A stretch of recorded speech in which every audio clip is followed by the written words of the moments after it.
All the time అన్నప్పుడు God is good అన్న. God is good all the time. God is good all the time. Hallelujah. All the time God is good. Bible సరిస్తుంది. కొన్ని ఆశ్చర్యమైన మాటలు ఉన్నాయి బైబిల్లో, నమ్మశక్యం కాని మాటలు.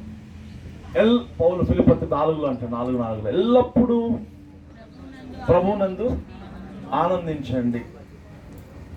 ఓకే, ఆ పౌలు రాస్తున్నప్పుడు పౌలుకి అనిపించాడు నువ్వు చెప్తే, అందుకని మళ్ళీ రెండోసారి అవును బాబు నేను చెప్పేది నిజమే అని రెండోసారి దాన్ని రాపిస్తాడు. అలా 2 సార్లు వెంటనే రాసిన అంశం ఏదైనా ఉందా నూతన నిబంధనలో? వెంటనే ఒకే లైన్ మరలా లేదనుకుంటా, అది ఒకటే ఉన్నట్టు గుర్తున్నారు. ఫిలిప్పీ 4:4 కదా, ఎల్లప్పుడూ ప్రభువునందు ఆనందించి. సాధ్యమేనంటే 100% సాధ్యమే. అయితే ఇందులో కండిషన్ అక్కడ ప్రభువునందు. మరి ఎందులో కూడా ఎల్లప్పుడూ ఆనందించడం సాధ్యం కాదు. ఒక తాగుబోతుకి ఆ కాసేపే ఆనందం ఉంటుంది పాపం, ఎల్లప్పుడూ ఆనందించలేడు అందులో. ఓకే, ఒక సినిమా కోసం ఎదురు చూస్తూ ఉంటాడు బహుశా, తన ఫేవరెట్ హీరో సినిమా కోసం. దానికోసం చూసి చూసి ఆ సినిమా వచ్చి రిలీజ్ అవుతుంది, తర్వాత కాసేపటికే ఆనందము హుషికాకి. కానీ ప్రభువునందు మనము ఎల్లప్పుడూ ఆనందించగలం, సాధ్యమే. ఇంకొకటి ఆశ్చర్యకరమైన మాట ఉంది బైబిల్లో, 2 చోట్ల రాయబడింది. అది కూడా మనము తెస్సాలో చూస్తాము, ఎఫెసీ పత్రిక 5:20లో కూడా. ప్రతి విషయం అందును ఎల్లప్పుడూ దేవునికి ఏం చేయాలంట? కృతజ్ఞతాస్తుతులు చెల్లించాలి. ఇది కూడా నిజానికి మానవునికి ఆలోచన జ్ఞానంకి ఇది మించినది. ఎల్లప్పుడూ కూడా ప్రతి విషయం అందును దేవునికి కృతజ్ఞతాస్తుతులు చెల్లించాలి అని దేవునికి చిత్తం అంటారు. Yes, it is good to thank God, it is good to praise God అని బైబిల్ సెలవిస్తాం. ఎందుకు చెల్లించాలి దేవుని కృతజ్ఞతాస్తుతులు? అన్ని విషయాల్లో.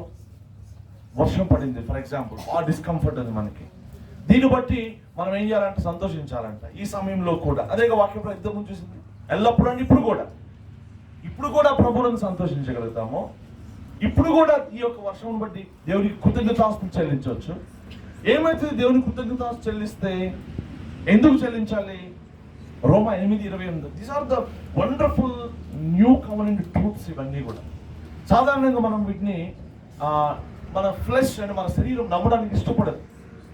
ఒక సమస్య, ఒక శోధన రాగానే మన సంతోషం ఎగిరిపోతుంది. ఇజ్రాయేల్ మీరు చూస్తే ఐగుప్తులో గొప్ప గొప్ప కార్యాలు దేవుడు తన తీర్పుల్ని మరి చూపించాడు, తన యొక్క శక్తిని, బాహుబలాన్ని చూపించాడు. Miracles after miracles.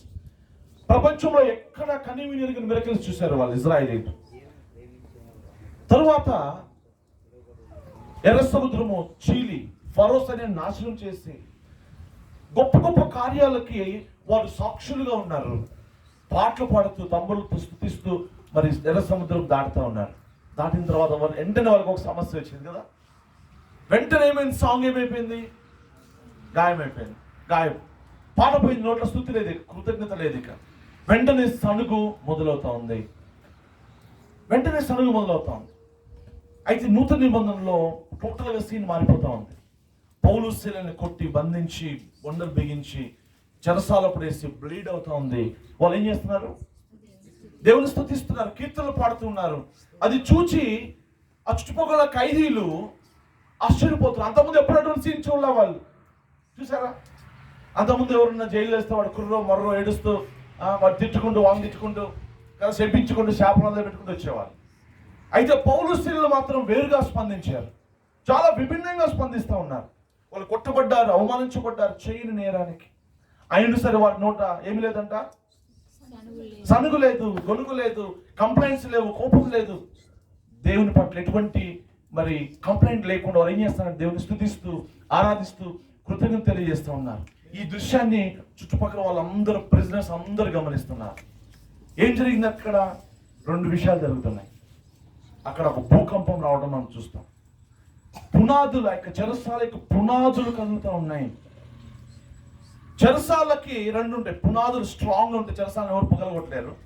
రెండోది ఆ యొక్క ఐరన్ బార్స్, లేకపోతే ఆ యొక్క ఏమంటాం సంఖ్యలు, ఇవి చాలా స్ట్రాంగ్ ఉంటాయి, ఎవరు వాటిని బ్రేక్ చేయలేరు అవి ఓపెన్ చేసి తప్ప. అయితే బంధించబడిన వీళ్ళందరూ కూడా, బంధకాల్లో ఉన్న వీళ్ళందరూ కూడా ఆ యొక్క దృశ్యాన్ని చూసినప్పుడు ఒక అద్భుతం జరుగుతుంది. భూకంపం వచ్చి వారి యొక్క పునాదులు కదులుతూ ఉన్నాయి. రెండవది ఏం జరుగుతుందంటే వారికి ఉన్న సంఖ్యలు ఊడి కింద పడిపోయాయి. ఏం జరిగింది అసలు అక్కడ? ఆశ్చర్యం. అంతకుముందు ఎప్పుడైనా జరగల. ఏం జరిగింది అక్కడ? ఒక ఆత్మీయ అద్భుతం జరుగుతుంది. వారందరూ పౌలు శీలల్లో ఉన్న ఈ యొక్క విశ్వాసాన్ని, ఆ యొక్క నిరీక్షణను, ఆ సంతోషమును చూడగలుగుతూ ఉన్నారు. ఎప్పుడు? ఉద్యోగం వచ్చినప్పుడా, పెళ్ళైనప్పుడా, అన్ని థింగ్స్ హ్యాపెనింగ్ మంచిగా జరుగుతున్నప్పుడు ఎవరైనా సంతోషం ఉండగలుగుతారు. కానీ రక్తసిక్తం అవుతుంది వారికి, గాయాలతో, బాధతో, వేదంతో. బాధ లేదని కాదు, బాధ లేకుండా ఉంటుందా? పెయిన్ లేకుండా ఉంటుందా? పెయిన్ ఉంది అక్కడ. In the midst of the pain, trouble, trial, వారు ఏం చేస్తారంటే ప్రతిగా వేరుగా స్పందిస్తూ ఉన్నారు. వాళ్ళు ఈ లోకంలో అటువంటి దృశ్యము ఎవరు చూడాలి అంతకుముందు, ఎక్కడా కూడా కనపడలేదు. వారి హృదయాలు కదిలిపోయినాయి. ఏంటి వీరిలో ఉన్న విశ్వాసం? ఏంటి వీరిలో ఉన్న నిరీక్షణకి ఆధారం? ఏంటి? క్రీస్తే. దేవునికి స్తోత్రం. కొలస్సీ పత్రిక 1వ అధ్యాయంలో ఒక మాట నేను గుర్తు చేస్తాను. కొలస్సీ రాసిన పత్రిక 1వ అధ్యాయము, నాకు ఎంతో ఇష్టమైన వచనం అండి, 27వ వచనం.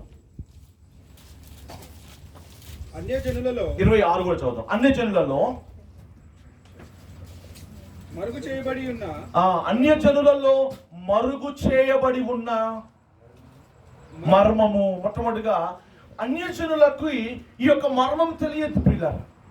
ఏంటి మర్మము? యేసు క్రీస్తు యొక్క మర్మం, సిలువ మర్మం, ఈ రక్షణ అనే మర్మం వారికి తెలియదు. మరుగు చేయబడి ఉంది. ఈ మహిమైశ్వర్యము ఎట్టిదో, ఈ మహిమైశ్వర్యము ఎట్టిదో అనగా మీ యందున్న క్రీస్తు, మీ యందున్న క్రీస్తు మహిమ నిరీక్షణయై ఉన్నాడను సంగతిని దేవుడు తన పరిశుద్ధులకు తెలియపరచగోరి ఇప్పుడు ఈ మర్మమును వారికి బయలుపరచెను. దేవుడు అన్ని జనులకు మరుగై ఉన్న, వారి కనులకు మరుగై ఉన్న ఈ యొక్క అద్భుతమైన మహిమ నిరీక్షణను, ఈ యొక్క మర్మము, క్రీస్తు అనే మర్మాన్ని ఎలా బయలుపరచాలనుకుంటున్నాడు తెలుసా?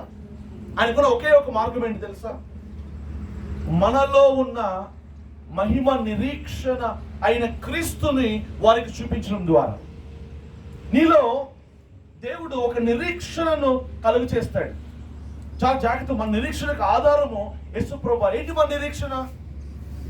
నువ్వు ఎవరైనా రోడ్డు మీద పోయేవాళ్ళు, ఏంటి వీళ్ళు వర్షంలో తడుస్తూ పాటలు పాడి సంతోషిస్తారు, వాళ్ళు ఏమనుకుంటారు?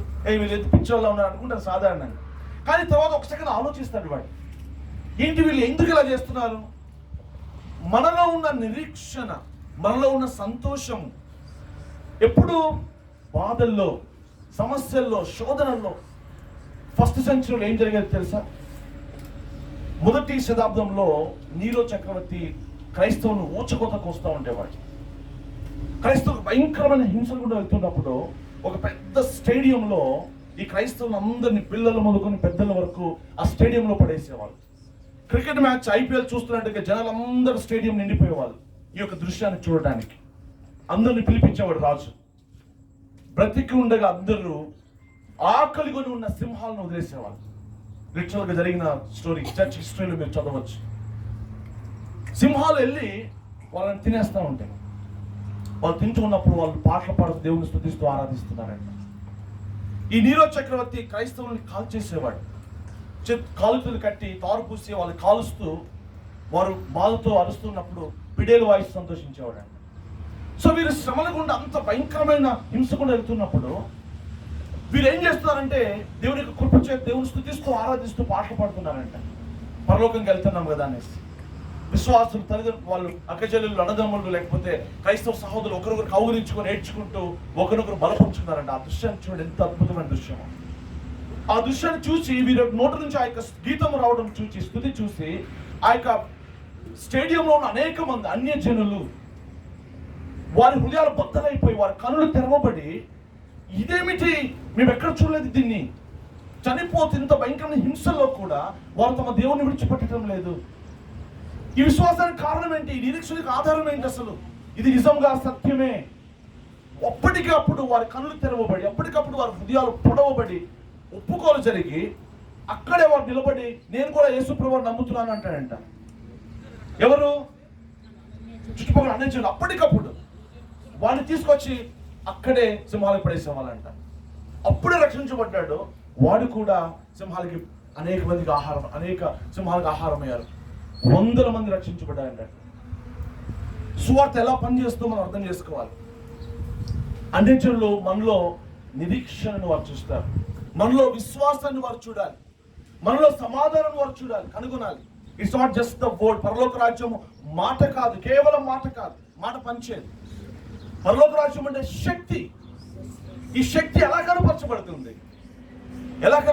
అంటే తెగింపులో, మన విశ్వాసములో, నువ్వు తీసుకున్న నిర్ణయాలు నీ జీవితంలో వారు చూస్తారు. They are not the ordinary people, they are extraordinary people. వీళ్ళు మొండి వాళ్ళు, నిజానికి మొండి వాళ్ళు. మనం ఓకే, యేసుక్రీస్తు విశ్వాసం కలిగిన వారు కదల్చబడరు. I really appreciate, thank God for all of you people. వర్షం పడుతుంది, మనం స్తుతిస్తూ ఆరాధిస్తున్నాం. పరలోకం నుంచి దేవదూతలు సమస్త ఆ యొక్క హోస్ట్ అన్ని గమనిస్తామని చూస్తున్నాయి. నేను అనుకుంటాను పరలోకంలో ఒక చిన్న ఛాలెంజ్ జరిగి ఉంటుంది అనుకుంటా. దేవుడు అంటాడు, నేను వర్షం ఆపను, నా బిడ్డలు అయినా వారు స్తుతిస్తారని దేవుడు ఒకవైపు. సాతాన్ అంటాడు, లేదు లేదు చూడు పారిపోతారు అందరూ అని ఒక పక్క సాతాన్. ఒక పోరాటం జరుగుతుంది. యోబుతో దేవుడు ఛాలెంజ్ చేస్తున్నాడు. ఏమని? నా సేవకుడు యోబుని చూసావా అంటున్నాడు. ఆయన గొప్పతనం పోతున్నాడు, పోస్ట్ అవుతున్నాడు. ఎవరి గురించి? యోబు గురించి. నా సేవకుడు యోబుని చూసావా? అతనికి 100 కోట్ల ఆస్తి ఉంది, 4 కార్లు ఉన్నాయి అంటున్నాడా? 1000 గొర్రెలు ఉన్నాయి అంటున్నాడు. వాడి గురించి మాట్లాడట్లేదు అసలు. ఏం గురించి మాట్లాడుతున్నాడు? యథార్థపరుడు, నీతిమంతుడు, దేవుని భయభక్తులు కలిగిన వాడు. ఎలా తెలుస్తుంది దేవుని భయభక్తులు కలిగిన వ్యక్తి అని? ఒక వ్యక్తికి దేవుని పట్ల భయం ఉందని ఎలా తెలుస్తుంది తెలుసా? మీకు గుర్తుందా? అబ్రహాంతో దేవుడు మాట్లాడుతూ, నీ కుమారుణ్ణి నాకు బలిగా ఇవ్వు అన్నప్పుడు అబ్రహాం తన కుమారుని తీసుకొని లేచి అమ్మటే బయలుదేరుతాడు తెల్లారుజామున. ఒక సెకండ్ ఆలోచన చేసినట్టు కనపడదు మనకి. వెంటనే లేచి కత్తి తీసుకొని అగ్ని తీసుకొని కుమారుని తీసుకొని బయలుదేరుతాడు. 3 దినముల ప్రయాణం అది. దేవుడు 3 దినాల సమయం ఇచ్చాడు. వెంటనే పక్కనే ఉన్న ఒక పర్వతం మీద బలి ఇవ్వమని అడగల దేవుడు. ఎందుకు ఎక్కడో దూరంగా ఉన్న పర్వతం మీద బలి ఇవ్వమని ఇచ్చాడు దేవుడు? అడిగాడు. 3 రోజులు సమయం ఇచ్చాడు. ఆలోచించుకో జాగ్రత్తగా. నీ కుమారుడిని నిజంగా బలి ఇవ్వటానికి బలి ఇవ్వగలుగుతావా? నిజంగా నా మాటకి విధేయత చూపగలవా? అంత వర్త ఆలోచించుకొని దేవుడు తనకి 3 రోజులు సమయం ఇచ్చాడు. ఈ 3 రోజులు బహుశా సాతానికి దేవునికి మధ్య కూడా ఒక ఛాలెంజ్ నడుస్తూ ఉండొచ్చు. Abraham no turning back. He just goes ahead. Praise the Lord. ఎక్కడా కూడా ఒక సెకండ్ ఆలోచించడం కానీ అటు ఇటు తిరగడం కానీ ఏమి ఇచ్చాడు? మొక్కవోని ఆత్మస్థైర్యంతో, ధైర్యంతో, విశ్వాసంతో దేవుని పట్ల తన ప్రేమను, తన ఆరాధనను ప్రగాఢంగా విశ్వసించి ముందుకే వెళ్తూ ఉన్నాడు. తన కుమారుడు అడుగుతున్న సీన్ గమనించండి ఒకసారి. తండ్రి గారు అన్ని బాగానే ఉన్నాయి, కట్టెలు ఉన్నాయి, అగ్ని ఉంది, కత్తి ఉంది, మరి ఏది? జస్ట్ ఇమాజిన్ ఒక నార్మల్ ఫాదర్గా తన హార్ట్ ఏమైంటుంది ఆ సమయంలో? అరే నేను నిన్నే చంపబోతున్నాను. నాటక మాటలు Abraham, he was very true to what he was doing. Okay, దేవుని ముందు వేషాలు ఇట్లా, నాటకాలు అట్లా హిపోక్రసీగా లేడు. he knew what he was going to do. దేవుడు చూసుకుంటాడు నాన్న, ఏం కాదు అనేసి తీసుకుని వెళ్ళి సరాసరి ఆ ప్రాంతానికి వెళ్ళి చక్కగా రాళ్లను పేర్చి, కట్టెలను పేర్చి కదా తన కుమారుని బంధిస్తూ ఉన్నాడు. ఎక్కడ కూడా తన ఎమోషన్స్ రాయబడలేదు. గమనించారా? he was in absolute control over his emotions. కత్తి తీసుకున్నాడు, వేసేవాడికి అంతే కదా. దేవుడు తొందరపడి వీడి కొట్టేసేటువంటి చంపేస్తున్నాడు తెలిసి ఆకాశం నుంచి అబ్రహం ఆగు అంటున్నాడు. తొందరపడి దేవుడు ఒక పెద్ద ప్రమాదం జరగబోతుంది, దేవుడే కంగారు పడిపోయి అబ్రహామును బలవంతంగా తొందరపడి ఆపినట్లుగా అక్కడ రాయబడింది. అక్కడ నీకున్న ఏకైక కుమారుని ఇవ్వటానికి కూడా నీవు తెగించలేదు కనుక నాకు ఇప్పుడు అర్థమైంది. ఏమని రాయబడింది అక్కడ? దీని ద్వారా నాకు అర్థమైంది, you are a man who fears God. నువ్వు దేవునికి భయపడేవాడు అని నాకు అర్థమైంది. దేవునికి భయపడే వారి యొక్క లక్షణం ప్రియులారా, వారు దేన్ని కేర్ చేయరు. They don't care. బైబిల్ మీరు చూడండి, బైబిల్ మొత్తం కూడా సమస్యలే. ఆది కాలం నుంచి ప్రకటన వరకు ఆయన ప్రజలందరికీ అనుకూలమైన పరిస్థితులను ఎక్కడ లేవు. 10,000 మంది వచ్చారు, అందరికీ సరిపడా ఆహారం ఉంది, తిని వెళ్ళిపోయారని బైబిల్లో రాయబడింది అనుకోండి. ఏముంది అందులో? మజా ఏముంది? యేసుప్రభువు తన శిష్యులకి ఆజ్ఞాపించాడు, అద్దరికి వెళ్ళమని. చక్కగా వీళ్ళు సాయంత్రం బయలుదేరి 2 గంటల్లో అద్దరికి వెళ్ళిపోయారు, క్షేమంగా చేరుకున్నారని రాయబడింది అనుకోండి. ఏమైనా మజా ఉంది అందులో? లాజరస్ అనారోగ్యమయ్యాడు, వెంటనే వైద్యుడు వచ్చాడు, టాబ్లెట్స్ వేసుకున్నాడు, ఓకే, స్వస్థపరచబడ్డాడు, సంతోషంగా కుటుంబము దేవుని ఆరాధించింది అని రాయబడింది అనుకోండి. ఏముంటుంది? చప్పగా ఉంటుంది అసలు బైబిల్ అంతా. క్రైస్తవ జీవితం చప్పగా ఉంటుంది, దేవుని జీవితం కాదు. క్రైస్తవులు తెగింపు కలిగిన వారు. క్రైస్తవులకు ఇవ్వబడిన టైటిల్స్ ఉన్న బైబిల్లో కొన్ని. మంచి సైనికుని వల్లే నాతో కలిసి పోరాడు అంటున్నాడు, శ్రమపడు అంటున్నాడు. ఇది ఇరుకైన మార్గం అంట. తెగింపు దేవుని యొక్క బిడ్డల యొక్క లక్షణం. దేవునికి స్తోత్రం కలుగును గాక. ఎజ్రా, మీరు 10వ చూస్తాం.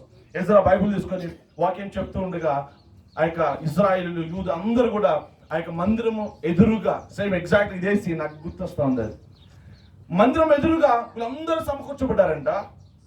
ఎజ్రా బైబిల్ తీసుకొని ప్రీచ్ చేయాలి. ఇప్పుడు ప్రీచ్ చేస్తుంటే ఏమైందంట, అక్కడ హెవీ రెయిన్ అంట, గంటల రెయిన్. అరే వర్షం వస్తూ అడిగి పారిపోయారా వాళ్ళు? వర్షంలో తడుస్తూ దేవుని వాక్యం విన్నారని బైబిల్ సెలవిస్తాం. ఎందుకు దేవుడు ఆపలేదు వర్షాన్ని? ఎందుకు దేవుడు ఆపడు? దేవునికి ఎక్కువ మహిమ కావాలి దానికి అని. దేవుడు చాలా జలస్ అనమాట. ఆయనకి ఎక్కువ మహిమ కోసం. ఆపితే కూడా మహిమే, కానీ ఆపకపోతే ఇంకా ఎక్కువ మహిమ ఆయనకి. మేము కొండకి వెళ్ళేవాళ్ళం అప్పుడప్పుడు. బ్రదర్స్ అందరం కలిసి ప్రార్థన చేయడానికి ఆల్ నైట్ ప్రేయర్ కోసం కొండకి వెళ్తాం. సూర్యాపేట దగ్గర ఒక కొండ ఉందన్నమాట. ఒకసారి మేము అందరం బ్రదర్స్ ఒక 10-15 మంది వెళ్ళి ఉంటాం. సాయంత్రం పూట 6 ఆ టైంకి వెళ్తే హెవీ క్లౌడ్ అనమాట, డార్క్ క్లౌడ్. ఇక కొద్దిమంది ఏమో అన్న వర్షం పడుతుంది ఇంటికి వెళ్దామని ఒకళ్ళు, కొద్దిమంది ఏమో లేదు మనము వర్షం అయినా కానీ వెళ్ళి మనం చేయాల్సింది ఈరోజు రాత్రంతా మనం నో టర్నింగ్ బ్యాక్ అని కొద్దిమంది తెగింపు కలిగిన వారు. సో మొత్తానికి తర్జన భర్జన అయినాక ఇక నేనే నిర్ణయం తీసుకోవాలి. ఇక కొంతమంది ఏమో నాకు ఈ చెవులో ఈ సజెషన్ చేస్తున్నారు, వాళ్ళకి తెలియకుండా. ఇంకోటేమో లేదని వెళ్దామని ఇంకొకరు. ఇంకా నేను ఆలోచించాను, లేదు మనము గో హెడ్ ముందుకు వెళ్దాం, తడిస్తే తడుద్దాం అనేసి కొండ ఎక్కాం. మేము కొండ ఎక్కితే 7 కల్లా కొండ మీద ఉన్నాం. ఇక వర్షము స్లోగా స్టార్ట్ అవుతా ఉంది. అది బాగా క్లౌడీగా ఉందన్నమాట. ఎప్పుడో మార్నింగ్ 6 దాకా ఉండాలి అక్కడ, కంటిన్యూస్గా వర్షంలో తడుస్తుంది. సరే మనం దీన్ని ఒక సవాల్గా తీసుకుందాం, మనం ప్రార్థన చేద్దామని ఇక ఫుల్గా అందరం కలిసి పాట పాడుతూ హై ప్రైజ్ చేస్తాం మొదలుపెట్టాం. కొంచెం బ్రదర్స్ ఇంకా ఉన్నారు ఆ రోజు ఉన్న వాళ్ళు ఇక్కడ. సో దేవుడు వర్షం ఆపేసాడు, దేవునికి స్తోత్రం. మళ్ళీ కాసేపటి మళ్ళీ వర్షం మొదలైంది. మళ్ళీ we took it very seriously, challenge తీసుకున్నాం. మళ్ళీ మేము praise, it's like tug of వార్లో నడిచింది అనమాట. వర్షం పోతూ వస్తూ పోతూ దేవుడు మాకు మొత్తానికి వర్షం లేకుండా రాత్రిని మేము దేవుని గణపరచగలిగాం. తర్వాత సంవత్సరము ప్రైజ్ అలా ఓకే వినపడుతుంది కదా, నాకు దాకా వినపడుతుంది. ఒక చిన్న హెల్ప్ చేస్తారా, దాన్ని కొంచెం ఇట్లా టర్న్ చేయగలుగుతారు?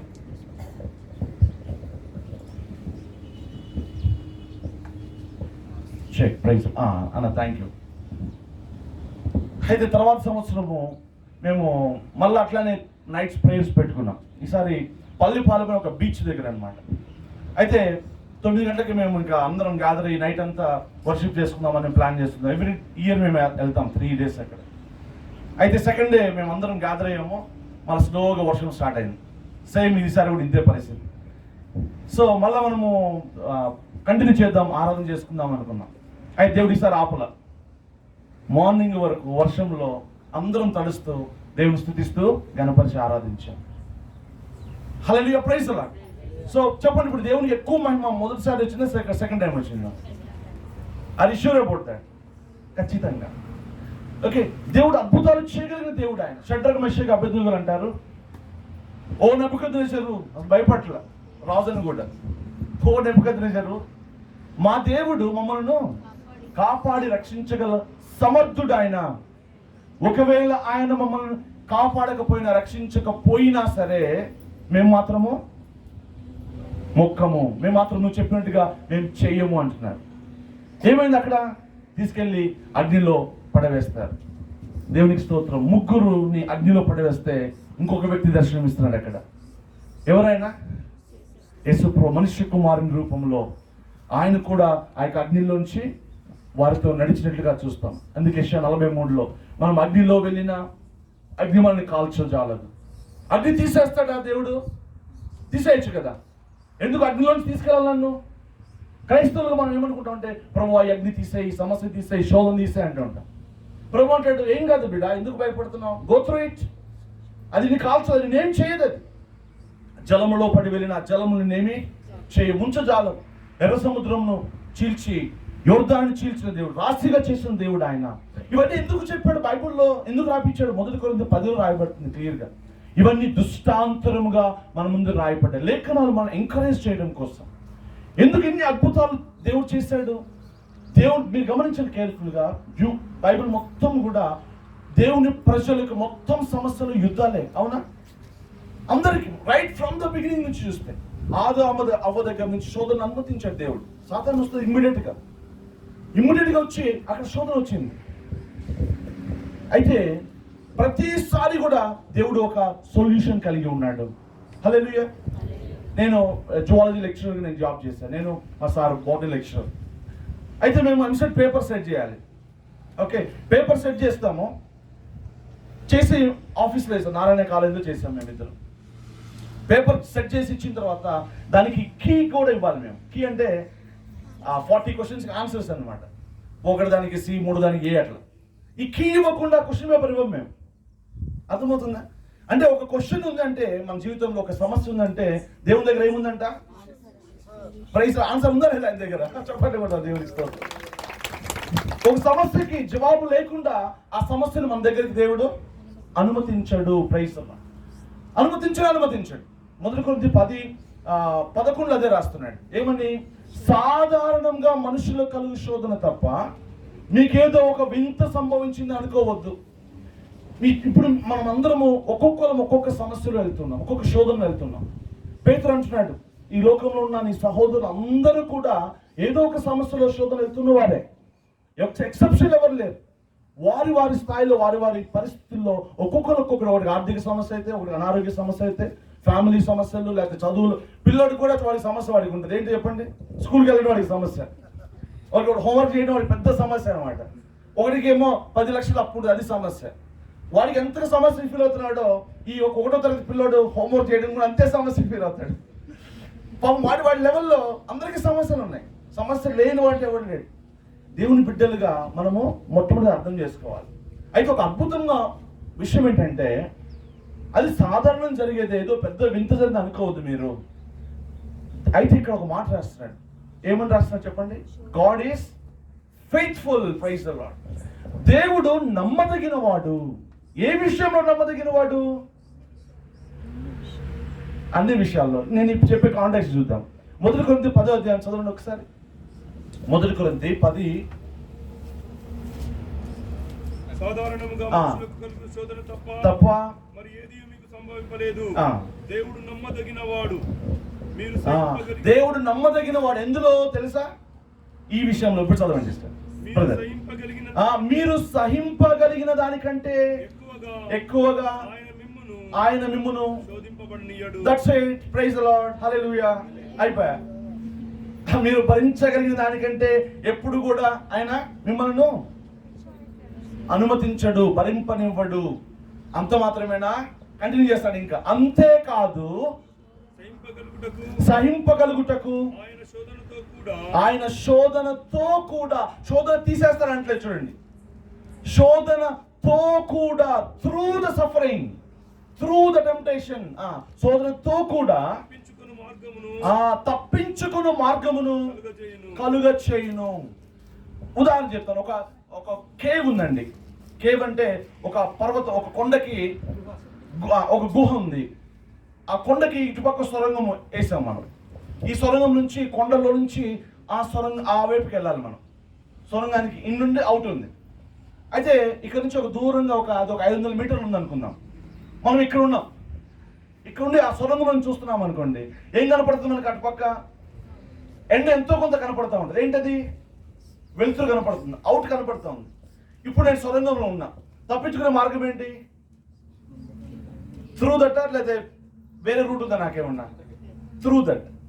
ఆ సొరంగంలోంచి వెళ్ళాలి నేను. దేవుడు అంటున్నాడు, ఒక మార్గం నేను ఏర్పాటు చేశాను. అయితే నువ్వు కొద్ది కాలము, ఒక శ్రమ, ఒక 10 దినాలు అవసరం బట్టి, అది కూడా నేను ఈ 10 దినాలు నిన్ను ఆ యొక్క శ్రమకుండా తీసుకుని వెళ్తాను. ఇక్కడ దేవుడు అనేక కార్యాలు చేస్తాడు. నిన్ను బలపరుస్తాడు, నిన్ను పరిశుద్ధపరుస్తాడు, నీ విశ్వాసాన్ని పరీక్షిస్తాడు. తర్వాత నీకు ఘనత, మహిమ, మెప్పు కలుగునట్లుగా. అందులోంచి తప్పించుకుని మార్గం ఖచ్చితంగా ఉంది. మార్గం లేకుండా సమస్య లేదు. చూడండి, కాసేపు మనము శోధించబడ్డాం. శోధన వస్తుంది ఖచ్చితంగా, కాసేపు పరీక్షించబడ్డాం. గడగడలాడాల్సిన అవసరం, భయపడాల్సిన అవసరం లేదు. We face through that. దాన్ని ఎదుర్కోవడానికి దేవుడు మనం పిలుస్తూ ఉన్నాడు. తెగింపు కావాలంట. దావీదు ఒక రోజు, ఆహా బెత్లెహేము వాటర్ ఎంత బాగుంది అది తాగితే అని తన బెత్లెహేములో తన చిన్ననాటి జ్ఞాపకాలని గుర్తెచ్చుకుంటూ మనసులో అనుకుని జస్ట్ నోడుతూ అట్లా అన్నాడు. తన దగ్గర తను ప్రేమించిన ఒక ముగ్గురు ఏం చేస్తారు తెలుసా? టక్కని లేచి దావీదుకి చెప్పరు కూడా చెప్పారు. వెళ్ళి అక్కడ అంత శత్రువులు ఉన్నారు, శత్రువులు నిద్రపోతుంది దాటుకొని వెళ్ళి ఆ యొక్క బెత్లెహేములో ఉన్న నీళ్ళు తీసుకొచ్చి దావీదుకి ఇస్తారు. దావీదు అడగలేస్తారు. ఏముంది వారికి దావీదు పట్ల? ప్రేమ. ఆ ప్రేమ ఏం చేస్తుందంటే తెగింపుని తీసుకొస్తుంది. ఎంత తెగింపు అంటే వాళ్ళు ప్రాణాలు రిస్క్ చేస్తూ ఉన్నారు. దేనికోసము? ఒక గ్లాస్ నీళ్ళ కోసం. ఆ నీళ్ళు తెస్తే తన యజమానుడు, తన ప్రియుడు సంతోషపడతాడు.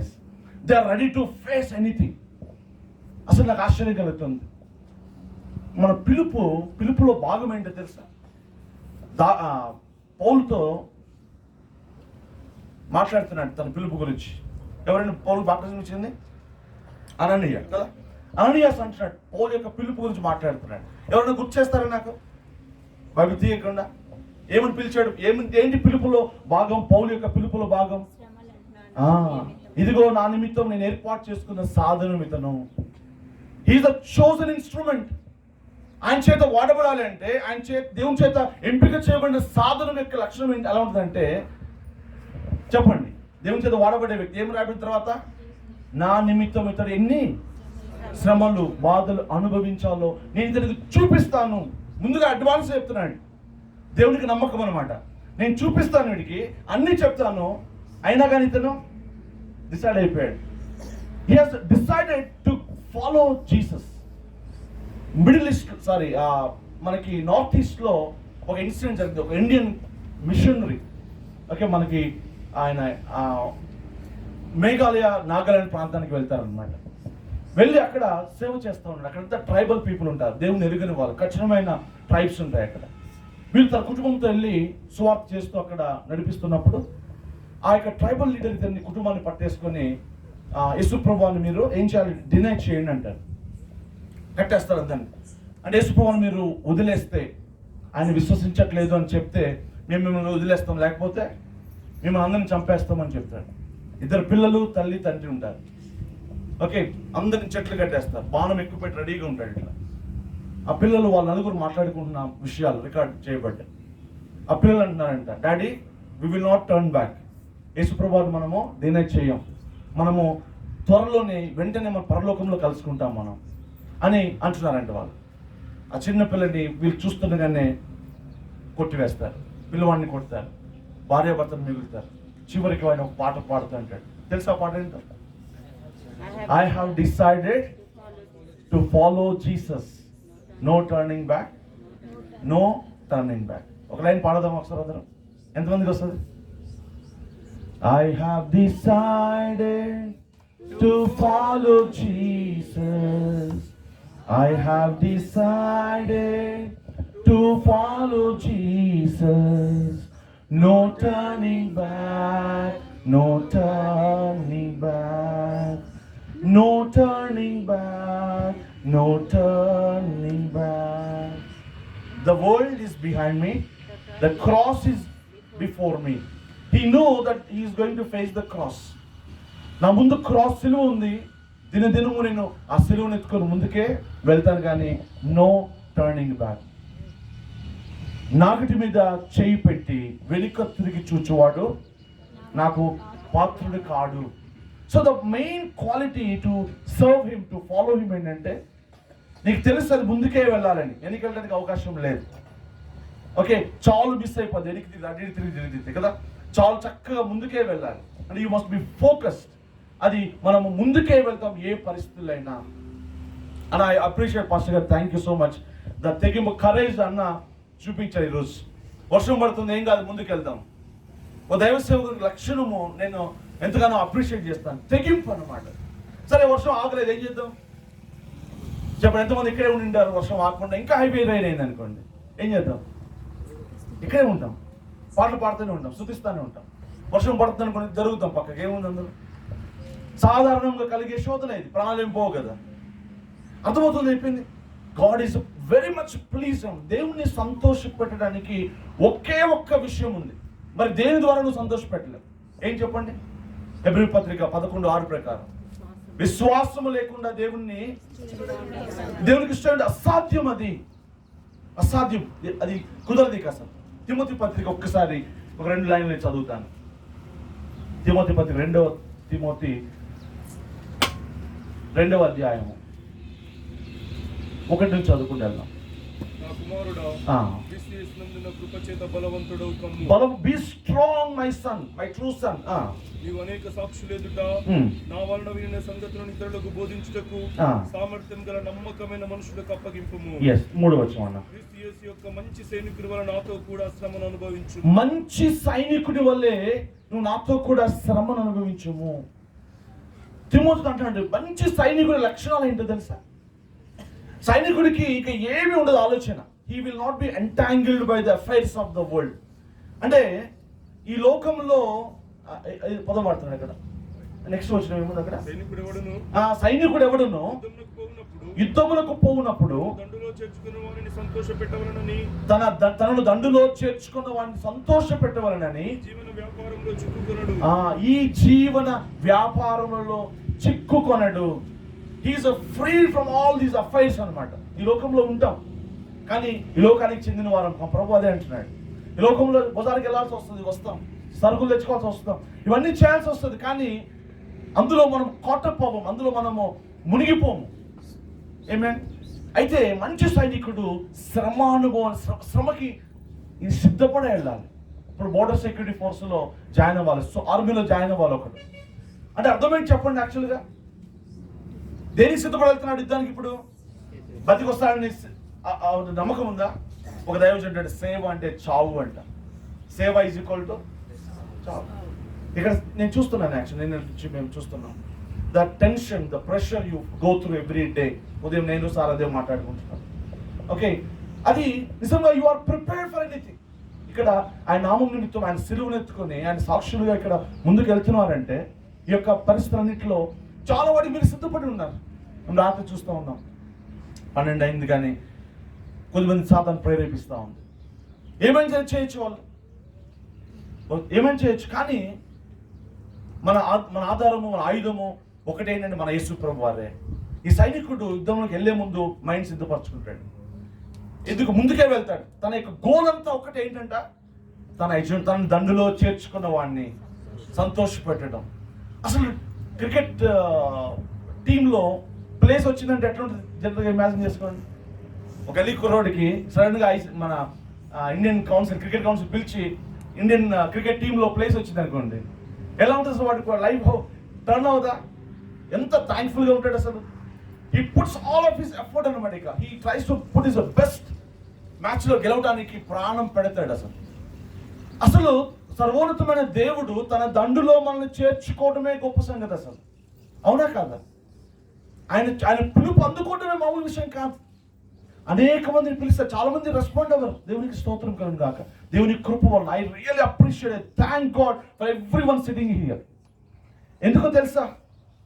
God has a call, God has called you. ఆయన ఎన్లిస్ట్ చేసుకున్నాడు తన దండులో. నువ్వు ఆయన సైనికుడు వలె, సైనికురాలు వలె ఉన్నావు. మంచి సైనికుడు అంట తన యజమాని ఒకటే గోల్, తన యజమాని సంతోష పెట్టడమే తన గోలిక, వేరేదేం లేదు. ప్రాణాలను తెగించి వెళ్తాడు ముందుకి. మీకు గుర్తుందా గిద్యోను ఆర్మీ గురించి? దేవుడు మిథ్యానీయులను చంపడానికి, యుద్ధం చేయడానికి కొద్దిమందిని ఎంపిక చేసుకోవాలని ఇష్టపడతాడు. అయితే ఒక కాల్ వెళ్ళి అందరిని పిలిచాడు, చాలా మంది పిలిచాడు. ఎంతమంది టర్న్ అయిపోయారు? ఇనిషియల్ ఆర్మీ 32,000 అనుకుంటా. ఓకే, సమ్ నెంబర్ అనుకున్నా. అయితే ప్రభు చూశాడు అందరినీ, ఆయనకు అర్థమైపోయింది. ఇట్స్ టూ మచ్, ఇంతమంది నాకు వద్దంటాడు దేవుడు. అదేం ప్రభు, ఎక్కువ మంది మంచిదే కదా, వద్దొద్దు నాకు ఇంతమంది వద్దు. ఆయన ఫిల్టర్ చేయడం మొదలు పెడుతున్నాడు, టెస్ట్ చేస్తున్నాడు. ఫస్ట్ ఏమన్నాడు? భయపడే వాళ్ళందరూ ఎన్నిక వెళ్ళిపోమని చెప్పాడు. భయపడే ఫస్ట్ కాల్ ఏంటంట, భయపడే వాళ్ళందరూ మీరు వెళ్ళిపోండి, ఎన్నికెళ్ళండి. ఎందుకంటే భయపడేవాడు ఒక్కడుంటే మిగతా వాళ్ళు కూడా ధైర్యం చెడగొడతాడు, అవునా? ఇప్పుడు మీకు గుర్తుందా ఎందుకు దేవుడు మరి ఆ యొక్క కానానికి వేగువారిని పంపించినప్పుడు ఎందుకు ఆ 10 మందిని దేవుడు మరి ఉట్టు పెట్టుకోండి వాగ్దానములకు రారు అని రీజన్ రాయబడింది అక్కడ. ఒక 10 మంది బ్యాడ్ రిపోర్ట్ తీసుకొచ్చారు. ఏంటి వాళ్ళు తెచ్చిన రిపోర్టు? అమ్మో శత్రువు వాళ్ళు ఉన్నత దేహులు, భయంకరమైన శత్రువులు, వాడిని పొగటం మొదలు పెట్టాడు. జస్ట్ ఇమాజిన్, నీ ముందే వేరేవాడిని పొగుడుతున్నట్టుంటుందని దేవుడి కోపం రాదా? మంటది ఆయనకి? ఎవరు గొప్ప అసలు? దేవుడా గొప్ప, వాళ్ళ గొప్ప? వీళ్ళు చేసి తప్పు ఏంటంటే వాళ్ళని పొగట్టం, వాళ్ళు ఉన్నత దేహులు, అది ఇది ఇది అనేసి. మనం మిడతల్లా ఉన్నాము. ఓకే, దేవుడు చూస్తున్నాడు. అయితే యెహోషువ కాలేబులు మాత్రము వేరే రిపోర్ట్ తీసుకొస్తారు. ఏం చేస్తారు వాళ్ళు ఉన్నత దేవులు అయితే అయిండొచ్చు గాక. ఓకే, మనం నిజంగా మిడతల వంటి వారం అయితే అయిండొచ్చు గాక. కానీ మనం సేవిస్తున్న దేవుడు ఉన్నాడే, ఆయన మాత్రము యెహోవా షాబోత్. ఆయన అంటే అర్థం ఏంటి? సైన్యములకు అధిపతి ఆయన. Is the lord of host. ఆకాశం మహాకాశం పట్టుచాలిన వాడు. ఆయన ముందు ఈ శత్రువులు ఎంతమంది? ఏ పాటి వారు? మనం చేసే తప్పేంటి తెలుసా? అక్కడ సాధారణంగా this is very important point to understand as servants and as believers. అర్థం చేసుకోవాల్సిన విషయం ఏంటంటే, మన సమస్యని మనతో కాదు పోల్చాల్సింది. నీ సమస్యని నీతో పోల్చుకుంటే నువ్వు నిజంగా మిడతలానే కనపడవచ్చు. ఆ సమస్య పెద్దదే కావచ్చు, కానీ ఆ సమస్యని మనం పోల్చాల్సింది ఎవరితో? దేవునితో పోల్చాలి. దేవునితో ఆ సమస్యని పోల్చినప్పుడు ఆ సమస్య ఎలా కనపడుతుంది మనకి? అంతేనా? ఆ సమస్య మిడతలా కనపడుతుంది మనకి. Praise the Lord. యెహోషువ కాలేబు అందుకే రాయబడుతుంది, దే హ్యాడ్, చెప్పండి ఎవరైనా, వారు ఎందుకు వారు విభిన్నంగా ఉన్నారు మిగతా 10 మంది కంటే? ఏం రాయబడింది వారి గురించి? They had a different spirit. వారు వేరొక ఆత్మ కలిగి ఉన్నారు. ఆమేన్, ప్రైజ్ ది లార్డ్. అటువంటి వేరొక ఆత్మ కలిగిన వారి కోసం దేవుడు చూస్తున్నాడు ఈరోజు. కామన్ గా ఆలోచించేవాడి కోసం కాదు, ఈ లోక మర్యాద చొప్పున వెళ్ళేవాడి కోసం కాదు, వెలుచూపుతో వెళ్ళేవాడి కోసం కాదు, భయపడేవాడిని కాదు దేవుడు చూస్తాడు. వేరొక ఆత్మను కలిగిన వాడు. He had the spirit of God. వారు వేరొక ఆత్మ. What is that spirit? ఆ స్పిరిట్ ఏంటి? ద స్పిరిట్ ఆఫ్ ఫెయిత్ కలిగి ఉన్నారు వారు. విశ్వాసపు ఆత్మ అది. వారు దేవుని మీద అపారమైన విశ్వాసం కలిగి ఉన్నారు. ఎలా పెట్టగలం దేవుని మీద విశ్వాసం? ఒక వ్యక్తి దేవుణ్ణి ఎరిగిన వాడే పెడతాడు. ఆ దేవుని యొక్క గుణగణాలు, ఆయన శక్తి, ఆయన్ని ఎరిగిన వాడు ఆయన మీద విశ్వాసం పెట్టగలుగుతాడు. అందుకే దేవుణ్ణి మనము ఎరగాలి. సో వాళ్ళు ఒక వేరొక ఆత్మ కలిగి యెహోషువ అని దేవుడు నెక్స్ట్ జనరేషన్ గా, నెక్స్ట్ లీడర్ కింద దేవుడు ఏర్పాటు చేసుకుంటాడు. తెగింపు యెహోషువలో మనం చూస్తాం. దేవుడు ఎవరిని ఒక నాయకత్వాన్ని అప్పగిస్తాడంటే, ఎందుకు యెహోషువకు అప్పగించాడంటే ఒక కారణం నేను గుర్తుపట్టి బైబిల్లో మనకి మోషే గురించి మాత్రమే తెలుసు. 40 దినాలు దేవుని దగ్గర సీనాయి పర్వతం మీద దేవునితో ముఖాముఖిగా మాట్లాడుతున్నాడు. 40 దినాలు ఉపవాసం ఉన్నాడు అనేసి. ఆ సమయంలో యెహోషువ ఎక్కడున్నాడు చెప్పండి? మోషే దేవుని పర్వతం మీద దేవునితో మాట్లాడుతున్నప్పుడు యెహోషువ ఎక్కడున్నాడు? ఎవరైనా ఆలోచించారు ఎప్పుడన్నా? కింద పర్వతం మధ్యలో ఉన్నాడు. క్యాంపులో లేడు. ఇక్కడ వీళ్ళు తినుటకు, త్రాగుటకు, ఆడుటకు లేచి పాపం చేస్తున్నప్పుడు వీరితో లేడు యెహోషువ. మరి దేవుని దగ్గర వెళ్ళడానికి కూడా అవకాశం లేదు. ఇంకా దేవుడు దగ్గర రావద్దన్నాడు. మరి ఎక్కడున్నాడు తను? ఆ యొక్క పర్వతపు మధ్యలో ఎక్కడో ఒక చోట కోనలో దాక్కొని ఉన్నాడు. దేవునికి మోషేకి ఒక కాన్వర్సేషన్ జరుగుతూ ఉంది. దేవుని స్వరం ఎలాంటిదంట? Thundering voice. అది అసలు ఆ స్వరం వినలేక కదా భయపడయ్యా, మాకొద్దు, నువ్వు వెళ్ళి విను, మాకు చెప్పు అన్నారు. యెహోషువ అట్లా అనలా. అతి దగ్గర, ఎంత దగ్గరగా వెళ్ళగలడో అంత దగ్గరగా వెళ్ళాడు. ఆ కాన్వర్సేషన్ వింటున్నాడు నేను అనుకుంటున్నాను. నేను మోషేతో మాట్లాడుతున్నాను, అదే తెలుసు మనకి.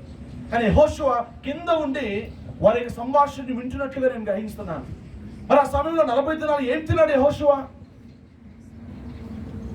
ఏం తిన్నాడండి? మోషే అంటే అర్థం చేసుకోవచ్చు, దేవుని యొక్క వెరీ ప్రెజెన్స్ సన్నిధిలో ఉన్నాడు, దేవుని ముఖాముఖిగా చూస్తున్నాడు. ఆ యొక్క సూపర్ న్యాచురల్ ప్రెజెన్స్ లో ఆకలి దప్పులు ఏముండవు. మోషేకి ఆ కృప వచ్చేసింది. మరి యెహోషువ పరిస్థితి ఏంటి? యెహోషువ దేవునితో ముఖాముఖిగా లేడు. మరి ఏం తిన్నాడు 40 దినాలు? చచ్చిపోడా? బహుశా అక్కడ ఆకులు అలములు తిన్నాడేమో బహుశా. ఏంటి? What is so great about this man? యెహోషువ తెగింపు ఉందన్నమాట. దేవుని పట్ల ప్రేమ, ఆసక్తి ఉంది. ప్రత్యక్ష గుడారం మీద దేవుని మహిమ దిగేది. మోషే గుడారంలోకి వెళ్ళి దేవునితో మాట్లాడి వచ్చిన తర్వాత మోషే వెళ్ళిపోయేవాడు, యెహోషువ లోపలికి వెళ్ళేవాడు పిల్లిలాగా. వెళ్ళి కాసేపు ఉండి బయటకు వచ్చేవాడు. ఎందుకు వెళ్ళేవాడు లోపలికి? చెప్పండి, ఏమన్నా ఆలోచించారు ఎప్పుడన్నా? ఎవ్వరు కూడా ఆ యొక్క మందిరంలోకి ప్రత్యక్ష కూడా వెళ్ళడానికి ఇష్టపడలే. ఒక్క యెహోషువ మాత్రమే. ఎందుకంటే అప్పుడు దాకా దేవుడు అక్కడ ఉండి వెళ్ళాడు. దేవుని యొక్క సన్నిధి ఉంది అక్కడ. వెళ్ళి కాసేపు ఆ యొక్క దేవుణ్ణి బహుశా స్మెల్ చేసాడేమో, లేకపోతే ఎక్స్పీరియన్స్ చేశాడు దేవుని ప్రజెన్స్. ఒక బ్రదర్ నాకు తెలుసు, మాతో కలిసి పనిచేస్తారు, జేమ్స్ అన్న. వాళ్ళ మామగారు ఒంగోలు ఉంటారనమాట. వాళ్ళ మామగారు ఇంటి పోర్షన్లో భక్సింగ్ గారు 2 years 3 years రెంట్కి ఉన్నారంట. ఆ ఇల్లు అప్పటి నుంచి అలానే ఖాళీగా ఉంది.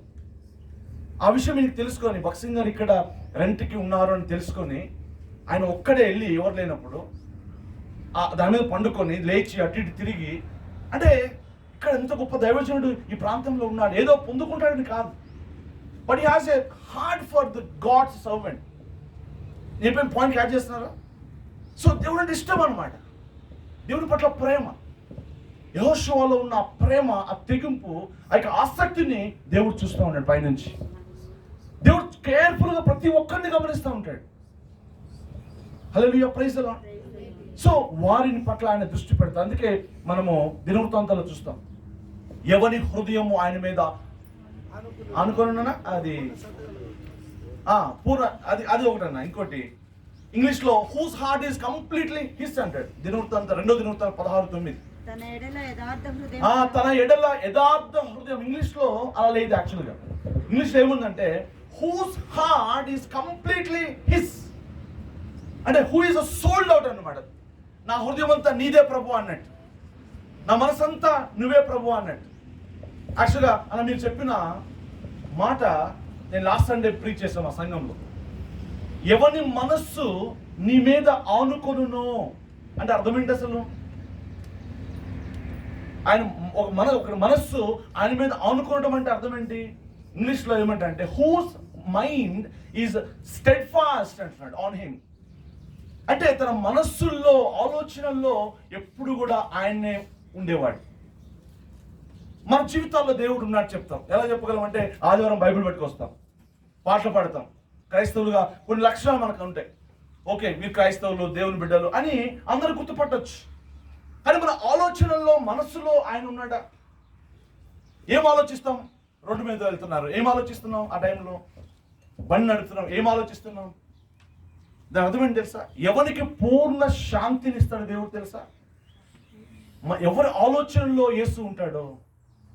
ఆదివారం ఒక్కరోజు కాదు, ప్రతిరోజు, ప్రతి సెకండ్ కూడా ఆయన గురించి ఎవరు ఆలోచిస్తుంటారో, నువ్వు ఆయన గురించి ఆలోచించిన నెక్స్ట్ సెకండ్ ఆయన నీ గురించి ఆలోచిస్తారు. తెలుసా మీకు ఆ విషయం? అదే రాయబడుతుంది బైబిల్లో. ఒకడు ఆయన ప్రేమించినట్ల వాడు ఆయనకు ఎరుకయే. దేవునికి స్తోత్రం కలుగును గాక. జక్కయ్య భయంకరమైన దొంగ, లోబి, ట్యాక్స్ కలెక్టర్. ఒకరోజు యేసుని గురించి ఆలోచన వచ్చింది, విన్నాడు. ఆ యొక్క నీతిమంతుని నేను కూడా చూస్తే బాగుండు. తన మనసులో ఒక ఆలోచన వచ్చిన తోటనే యేసుప్రభువు తన ప్లాన్ చేంజ్ చేసుకున్నారు. బహుశా సమరయ్యకు ఎక్కడికి వెళ్ళాలనుకుని ఉండొచ్చు. లేదు ఇప్పుడు అర్జెంటుగా నేను ట్రిప్ మార్చుకున్నాను, ఎరుకోకి వెళ్దాం పానేసి చెప్పాడు శిష్యులతో. ఎందుకు ఎరుకు వెళ్ళాలి అర్జెంటుగా? ఆయన చెప్పండి. అక్కడ ఒక నా గురించి ఆలోచిస్తున్నాడు, నేను వాడిని కలవాలి, ఇంటికి వెళ్ళాల్సిందే. ఇప్పుడు ఆలోచన వచ్చిన తోడనే ప్రభు వారు ప్లాన్ చేంజ్ చేస్తూ ఉన్నాడు. ఆ రూట్గా వెళ్తున్నాడు. ఈయన కూడా అర్థమైపోయింది ఆయన వస్తున్నాడు అనేసి. చివరికి ఏమైంది? జక్కయ్య త్వరగా దిగుము, నేను నీ ఇంట ఉండవలసి ఉంది. త్వరగా దిగుము, నేను రక్షించాలి, నీ కుటుంబాన్ని రక్షించాలి, నేను విజిట్ చేయాలి. కారణం ఏంటి తెలుసా? జక్కయ్య తన తలంపుల్లో యేసుని కలిగి ఉన్నాడు. Just he thought of Jesus, that's it. ఎంత అద్భుతమైన విషయం ఇది.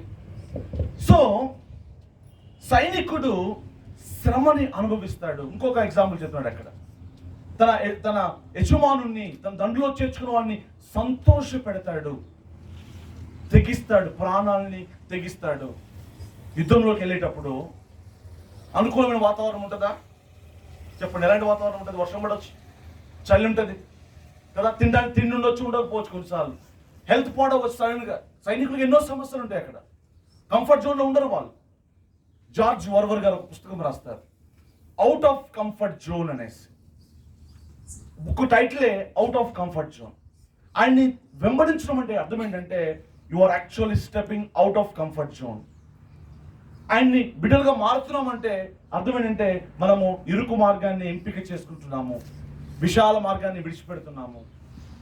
సో ఈ ఇరుకు మార్గంలో మనం ప్రవేశిస్తూ ఉన్నాము. పేతురుతో పేతురు తన ఏమంటాము అపోస్తులతో కలిసి పడవ దాడుతున్నప్పుడు పెద్ద తుఫాను చెలరేగడం మనం చూస్తాం. ప్రభువే చెప్పాడు మీరందరికి వెళ్ళండి అనేసి. ప్రభు చెప్పిన తర్వాత కూడా నడి సముద్రంలోకి వెళ్ళగానే అలలు రేగెను, winds coming contrary to the direction. వీరు వెళ్తున్న దానికి ఎదురుగా రావడం మొదలవుతుంది. అది ఏం రాయబడిందంటే వారు బిక్కిలి కష్టపడుతున్నారు, ఓడ మునిగిపోతున్నట్లుగా ఉంది, వారు చేతి కట్టలేదు. ప్రభు దూరం నుంచి ఏం చేస్తాడు చెప్పండి? ప్రభు వారితో లేడు ఆ సమయంలో. ఎక్కడున్నాడు ఆయన? ఒడ్డునే ఉన్నాడు. యాక్చువల్గా ఏం చేస్తాడు ప్రభు వారు? బైబిల్ రాయబడింది తెలుసా? వారు మిక్కిలి కష్టపడుతున్నప్పుడు అక్కడ ప్రయాణం చేస్తున్నప్పుడు ప్రభు అక్కడ వీరి కోసం ప్రార్థన చేస్తూ ఉన్నాడు. Jesus was praying. He had allowed them to go through the suffering for some time. అయితే 4వ జామున ప్రభు ఏం చేశాడు? నీళ్ళ మీద నడుచుకుంటూ వారి దగ్గరికి వచ్చాడు. అంటే అర్థం ఏంటంటే ఒక సమయాన్ని దేవుడు నిర్ణయిస్తాడు. ఆ సమయం వరకు మనం పోరాడాలని దేవుడు ఇష్టపడతాడు. Don't give up till that moment అన్నమాట. కొంతమంది 3:30 దాకా కష్టపడి వదిలేస్తారు. ఇక అయ్యో ఇంకొక అరగంట కష్టపడితే నువ్వు అద్భుతాన్ని చూసేవాడివే. లేదా 3:50 వరకు వారు పోరాడి 10 నిమిషాల ముందు వదిలేస్తారు. కానీ దేవుడు ఎప్పుడు వస్తాడు? ఏ టైంలో వస్తాడు చెప్పండి? 4వ జామున. అంటే అర్థం ఏంటి? ఒక స్పెసిఫిక్ సెట్ టైం ఉంటుంది ప్రతి సమస్యకి కూడా సొల్యూషన్ పొందుకోవడానికి. వర్షం పడింది, రాత్రంతా పడింది, 3 నుంచి మొదలైంది. ఒక సమయం వరకు దేవుడు అనుమతించాడు దాన్ని. నా బిడ్డలు పోరాడాలని కోరుకున్నాడు ఆయన, ప్రస్థాన వాళ్ళని కోరుకున్నాడు, దాని విశ్వాసం ఉంచాలి అని ఆయన కోరుకున్నాడు. గబగబా భయపడి పారిపోవాలని అనుకోడు ఆయన. ప్రస్థాన్ గో హెడ్, ముందుకెళ్ళంటాడు. ఒక సమయం నిర్ణయిస్తాడు. He is above every problem, above every name, every situation. యేసు నామం అన్ని నామముల కంటే పై నామం. అంటే అర్థం ఏంటి? తుఫాను అనేది ఒక నామం కావునా కదా? తుఫాను ఒక పేరే కదా, ఒక పరిస్థితి ఒక పేరు. క్షయ అనేది ఒక నామం, ఒక పేరు. కుష్టు అనేది ఒక పేరు. ఆర్థిక ఇబ్బంది అనేది ఒక పేరు. అయితే ఎయిడ్స్ అనేది ఒక పేరు. What ever it is, corona is ఒక పేరు. ఈ పేర్లు అన్నిటికంటే కూడా యేసు నామము పై నామం. దేవునికి స్తోత్రం కలుగునుగా, దేవునికి మహిమ కలుగునుగా. He is greater than any problem, any name. So ప్రభు అంటాడు, అందుకే ఆల్ ద అథారిటీ, ఆకాశములోను భూమి మీదను భూమి క్రిందను సర్వాధికారము కలిగిన నామం అది. So go therefore. ఆయన కనుసలలో, ఆయన చిత్తములో, ఆయన అనుమతించినట్టుగా మన జీవితంలో జరుగుతుంది. ఆయనకి తెలియకుండా నీ జీవితంలో ఒక తల వెంట్రుక కూడా నేల రాలదు. బైబిల్ రాయబడింది అక్కడ. ఒక్క దినము కంటే ముందుగా మనం మరణించాం. ఇంపాసిబుల్ అది. డేవిడ్ లివింగ్స్టన్ గారి యొక్క స్టేట్మెంట్ అది. ఐ ఆమ్ అన్ ఇమ్మోర్టల్ అంటాడు. అంటే అర్థం ఏంటి తెలుసా? నాకు మరణం లేదు అంటాడు ఆయన. ఎందుకు లేదు? ఎప్పటిదాకా లేదు? దేవుని చిత్తం నా జీవితంలో నేను సంపూర్ణంగా నెరవేర్చే వరకు నాకు మరణం లేదు అంటున్నాడు. ఇక్కడ కూర్చొని ఎవరైనా సరే, మీరు పూర్తి ఆయుష్కాలం బతకాలనుకున్నారు ఎవరైనా? లేదా తొందరగా తెచ్చుకోవాలని అనుకున్నారు అన్న? ఎవరు అనుకోరు కదా? ఇంకా ఎక్కువ కాలం బతకాలనుకుంటాం. నువ్వు నీ పూర్ణ ఆయుష్ను కలిగి ఉండాలంటే ఒక్క చిన్న చేంజ్ చేసుకోవాలి మన ఆలోచనలో. చెప్పండి ఏంటది? ఒక్కటే మనం ప్రేయర్ చేయాల్సింది. ప్రభువా, నీ చిత్తము నేను చేయాలి, నీ చిత్తము నేను సంపూర్ణం చేయాలి నా లైఫ్లో అని నువ్వు నిర్ణయించుకుంటే కనుక ఇక మరణం నీ దగ్గరికి రాదు. ఎప్పటిదాకా? ఆ చిత్తము నీ జీవితంలో సంపూర్ణంగా నెరవేర్పు జరిగే వరకు మరణం నిన్ను ముట్టదు, తాకదు. యేసుప్రభు అనేక మంది చంపాలని ప్రయత్నం చేస్తారు. మధ్యలోనే యేసుప్రభు చిన్నప్పుడే చంపాలని ప్రయత్నం చేశారు. మధ్యలో కూడా ఆయన తొయ్యాలని, పడద్రోయాలని చంపాలని ప్రయత్నం చేశారు. కానీ కుదరలా. కారణం ఏంటి? ఏం రాయబడింది అక్కడ? ఏం రాయబడింది అక్కడ? ఆయన సమయం ఇంకను రాలేదు కనుక. అంటే ఆ సమయం ఎంత ఎవరి చేతిలో ఉందంతా? దేవుని చేతిలో ఉంది. హల్లెలూయా, ప్రైజ్ ది లార్డ్. నియమించబడిన దినములు 139 కీర్తన చూస్తాం. 1 ఏళ్ళు కాకముందే మన జీవితం మొత్తం కూడా ఆయన గ్రంథం ముందు వ్రాసి ఉంచాడు. ఒకటే హార్ట్ అనుకుంటాడు, ప్రభువా నేను నిన్ను సంతోష పెట్టాలి, నీ చిత్తం నేను చేయాలి అని ఒక నిర్ణయం తీసుకుంటే దేవుడు మన ముందు చక్కగా నడిపిస్తూ ఉంటాడు. ఆమేన్, హల్లెలూయా. వాక్యం ఎంతసేపు ఉంది మనకి సమయం?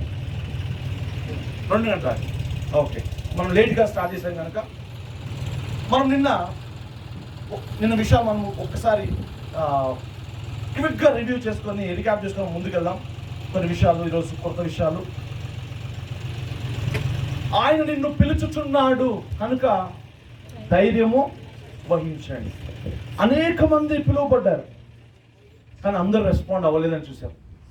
రెస్పాండ్ అవ్వని వారిలో ఎగ్జాంపుల్స్ చెప్పండి. బైబిల్లో కొన్ని ఎగ్జాంపుల్స్ కూడా ఇచ్చుకుంటూ వచ్చాం. ధనవంతుడు రెస్పాండ్ అవ్వాల, ముఖము చిన్న పుచ్చుకొని వెనక్కి వెళ్ళిపోయాడు. తన లైఫ్లో ఏం మిస్ అయ్యాడు తెలుసా?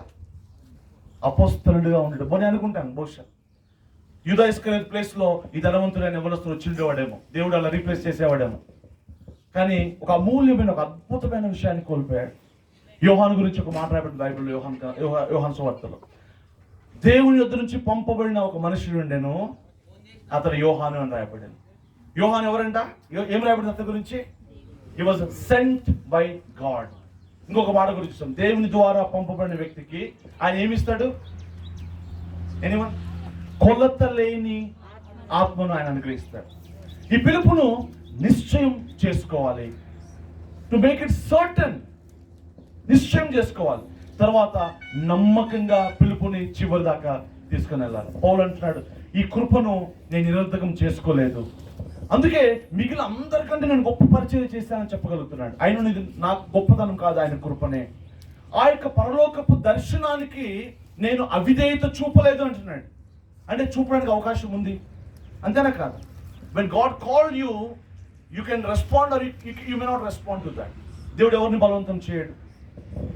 పిలుపుని ఒక విజన్తో పోలుస్తున్నాడు బైబిల్లో. It is a vision. దేవుని బిడ్డలుగా ఒక విజన్ కలిగి ఉండాలి మనము. యేసు ప్రభువు తన 12వ ఏట ఫుల్ టైం మినిస్ట్రీకి రాలతాను.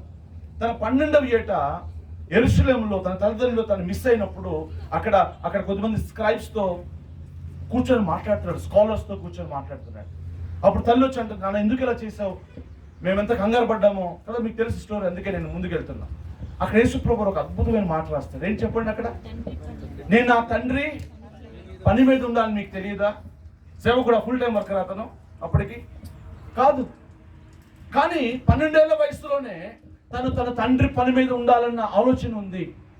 దేవుని బిడ్డలుగా మనం ఆయన పని మీద, ఆయన రాజ్య విస్తరణ కొరకు, ఆయన నామము మహిమపరచబడాలని మన తృష్ణ, ఆశ మనం కలిగి ఉండాలి. This is the call upon every one in the church. సంఘంలో ఉన్న ప్రతి ఒక్కరి మీద ఈ యొక్క పిలుపు ఉన్నట్లుగా మనం చూస్తూ ఉన్నాం. అయితే ఈ పిలుపు యొక్క విషయాలు నేను ఒకటి చెప్పాను. ఏంటంటే పౌలుతో అంటున్నాడు, చీకటిలో ఉన్నవారు, ఇంకోటి గుడ్డివారైన వారు, చీకటిలో ఉన్నవారు, సాతాను బంధకంలో ఉన్న వారిని విడిపించుటకు సంఘం యొక్క బాధ్యత ఇది. ఇది ఎవరి బాధ్యత అంటే సంఘం యొక్క బాధ్యత. ఎలా జరుగుతుంది ఇది? యెషయా 61 చూస్తూ ఉన్నాం. ప్రభు యెహోవా ఆత్మ నా మీదకి వచ్చి ఉన్నది. దేనికోసము? దీనులకు సువార్త ప్రకటించడం ద్వారా. సో సువార్త ప్రకటన అనేది ప్రతి ఒక్కరి బాధ్యత. అక్కలారా, మీరు మీ ఇంటి పక్కన వాళ్ళు ఉంటారు కదా, వాళ్ళకి చిన్నగా ఒక మాట చెప్పొచ్చు, అమ్మా యేసు ప్రభువుని నమ్ముకోండి, దేవుడు మీకు సహాయం చేస్తాడు అనేసి చిన్న మాట చెప్పొచ్చు. అపొస్తలుల 1:8 చూస్తున్నాం, పరిశుద్ధాత్మ మీ మీదకి వచ్చి మీరు శక్తిని పొందెదరు. అప్పుడు ఏమవుతుందంట? మీరు నాకు సాక్షులై ఉండెదరు. ఎక్కడ సాక్షులు ఉంటాం మనం? మొట్టమొదటిగా యెరూషలేములో సాక్ష్యం. నీ ఇంట్లో రక్షించబడని నీకు భర్త, రక్షించబడిన అక్కచెల్లెలు, అన్నదమ్ములు, బంధుమిత్రులు, వారికి నువ్వు వెలుగుగా సాక్షిగా ఉండాలి. ఇది పిలుపు. సో వారు చీకట్లో ఉన్నారు, కళ్ళు మూయబడి ఉన్నాయి పాపం, వారిని కోప్పడకూడదు. వారు ఒక చెంప మీద కొడితే ఇంకో చెంప ఎందుకు చూపించాలి? ఈరోజు ఎంత భయంకరమైన విషయం జరుగుతుంది చూడండి. దేవుని బిడ్డలుగా మనం కూడా పోరాడుతున్నాం, ఫైట్ చేస్తున్నాం కొద్దిమంది కదా. కొన్ని చూస్తున్నాం యూట్యూబ్స్లో అక్కడెక్కడ, వాళ్ళని విమర్శించడం, వాళ్ళని దూషించడం. మనకేం పని చెప్పండి? వాళ్ళు ఎందుకు ఉన్నారు, అలా ఎందుకు చేస్తున్నారు? తండ్రి యేసు ప్రభువు ప్రార్థన చేస్తున్నారు, అయ్యో వీరు ఏం చేయించున్నారో వీరు ఎరుగరు నాయన. ఏం చూపాలి? మనం ప్రేమ చూపాలి, క్షమించాలి. వాళ్ళు కొడితే ఏం చేయాలి చెప్పండి? తిడితే ఏం చేయాలి? ఏమనకూడదు, రెస్పాండ్ అవ్వదు. ప్రభు యొక్క శక్తి చేత నింపబడినప్పుడు మనం సాక్షులుగా మరి ఉంటాము. సో మొదటి సంఘం యొక్క మొదటి పిలుపు ఏంటంటే వారి పట్ల ప్రేమ కలిగి ఉండటం, వారిని జాలి చేసుకోవటం, వారి కొరకు ప్రార్థన చేయడం, సువార్తను ప్రకటించడం, సాక్షిగా ఉండడం. సువార్త ప్రకటించడం ఒక విషయం అయితే సాక్షిగా ఉండడం ఒక విషయం. మీ వెలుగు అన్ని జనుల ఎదుట ప్రకాశింపనివ్వండి అంటున్నాడు. ఏంటి ఆ వెలుగు? ఏంటి ఆ వెలుగు? సత్క్రియలు అనే వెలుగు అంటున్నాడు. ఏంటి సత్క్రియలు అంటే? ఒకడు మైలు దూరం రమ్మంటే నువ్వు ఇంకొక మైలు దూరం వెళ్ళాలి. ఒక అన్నిడు వచ్చి నేను ఒక సహాయం అడిగితే, నాన్న ఏం కదన్నా నేను వస్తాను, ఏం చేయాలి? మనం ఎక్స్ట్రా మైల్ వెళ్ళాలి. పౌలు అంటున్నాడు, I became a servant to everyone.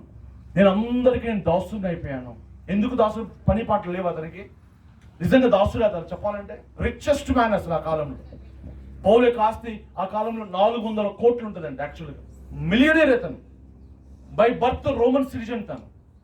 Even spiritual గా తీసుకున్న is a great philosopher, Pharisee of the Pharisees అంటాడు. ఏ విషయం తను తక్కువేం కాదు, పిచ్చోడు కాదు పౌలు.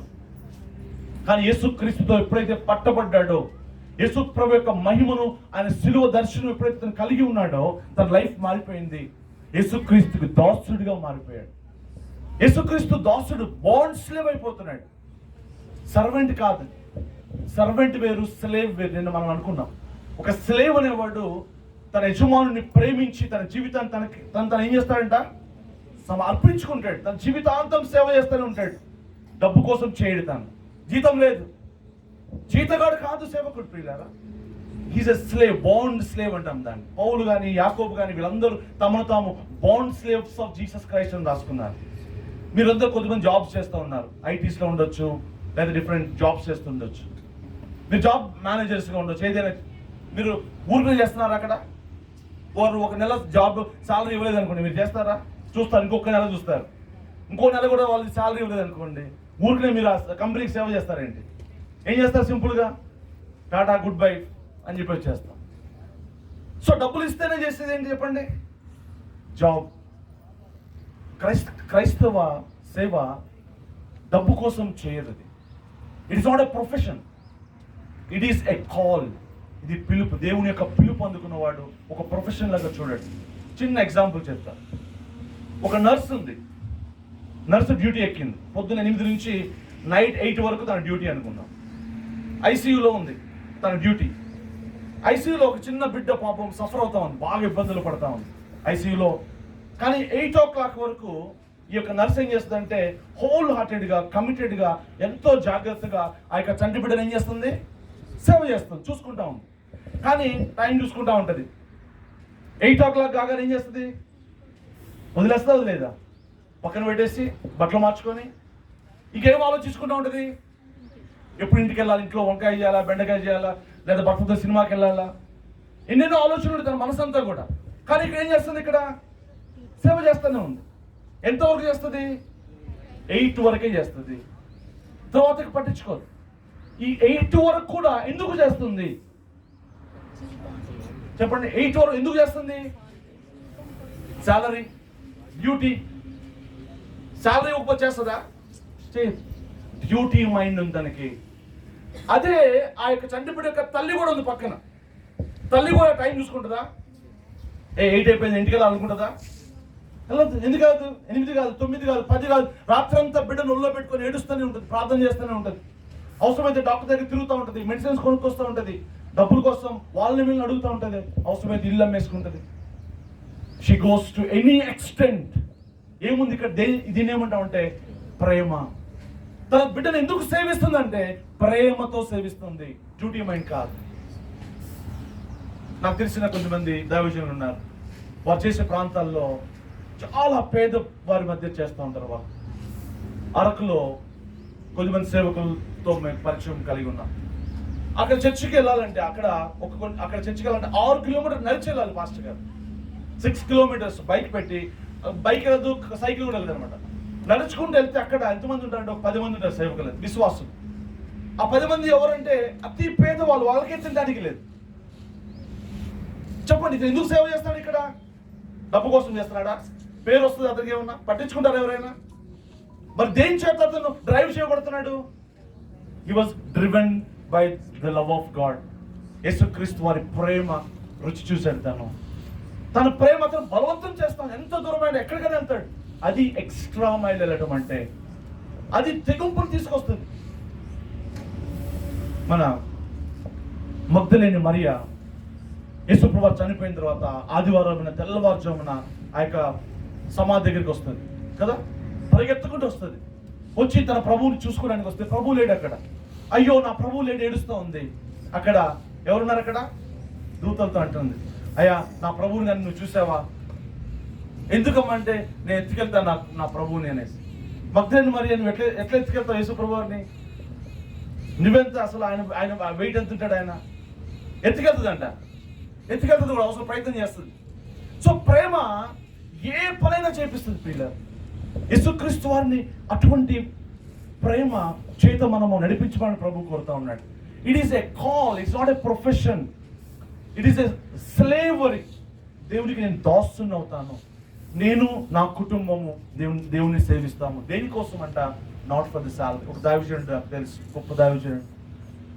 ఆయన గొప్ప జాబ్ చేస్తూ దేవుని సేవకు వస్తాడు వదిలేసుకొని. ఆయన్ని ఇంటర్వ్యూ చేసిన ఒక అతను అంటాడు, ఇప్పుడు యేసుప్రభు నేను పట్టించుకోకపోతే, నీకు డబ్బులు ఇవ్వకపోతే ఏం చేస్తారు మీరు?